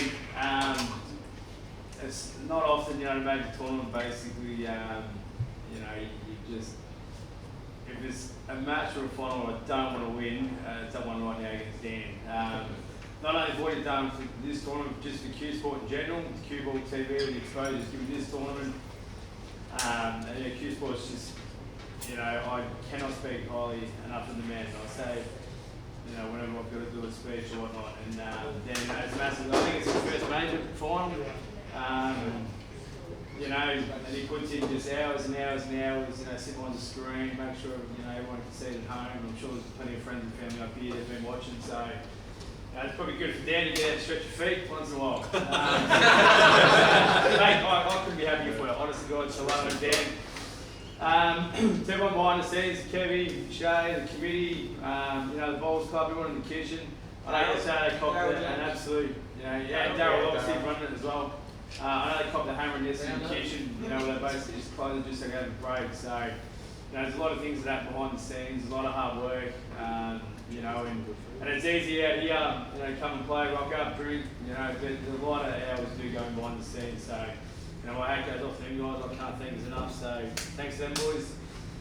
There's a couple of personal leaders, obviously JR, All-Star Paul Taylor's done a lot for me, on and off the table, I can't thank him enough, and obviously the crew. I know the missus is watching, so I don't thank her, I know I'll be the dog box. I do know, when things are going well for you off the table, I think it brings out your best pool, on the table, when things are going well for you off the table. She's a big part of that. But honestly, God, today, it's easy to come over and people are saying, listen, it's easy, you're going to win the tournament. No, it's not. Saying that Monday night. It's not. Chris is full of shit. Don't get me wrong, I'm very happy, man. To back them up, to even make finals, it's easier said than done. And for anybody that's seen it, I should have lost. There was 3 matches where we got the hill, and I should have lost them all. Daryl's missed the black first round. True. I doubt it. I highly doubt it. But, and I'm a really big believer too, doing the coaching back home, this game, a lot of it is a mental side. And in the short races, if you just get a pass of who you're playing, just concentrate on your own game, play to your strength, 7 balls in black. As we've seen today, people win frames. So, as much as it was tough, and I'm not even wondering, this is probably my top 3, if not 4, toughest wins that I've had. I'm over the moon and to get over the line, so I'm a happy man. Outside of that, I love it up here. I'm not going to eat alive. Second day, my crowd was thanks to Barry, so I can't be bitchy boys, whatever you call them up here, so we're bitchy boys, but there we go, so I love it up here, a heap of fun, and I'll be back next year, because I had me. Outside of that, get a drink, I throw some money on the bar, so everyone's a drink, knock yourself out. Outside of that, thank you very much, Liz.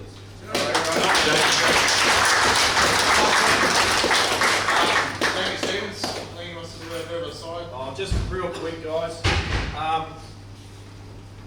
Nothing super. I just wanted to personally thank, just on behalf of myself and Dan, because Dan, as you know, he's not a real big talker, whereas I can talk shit for days. I just want to personally thank, especially Kevin, because you've put in a lot of money into getting us up here and making us feel welcome and killing our legs at Townsville and I do apologise. and all that sort of stuff. But not just this comp as well. You've backed what I'm trying to do with my brand financially as well.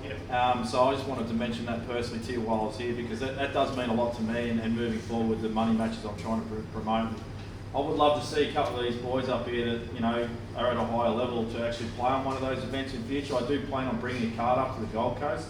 So if one of you guys are interested in playing a match, and I'm probably talking Dave, Jonesy, maybe a couple others as well that are keen on playing a match, I can set you up with someone that I think would be pretty even and generate a 20k pot. That'd be really good. But other than that, guys, thanks very much for your hospitality. I hope you guys enjoyed the commentary if you go back and watch it, at a later time, and I'll give you a couple of laughs and you learn a little bit from it, from the 1 in 25 shots I do call correctly. And I'll definitely be here next year, so thanks very much, guys.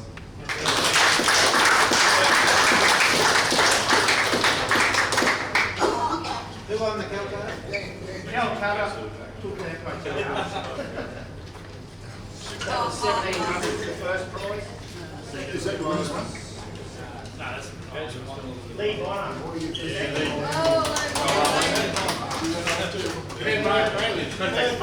we went home, Steve.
Orange, cheers.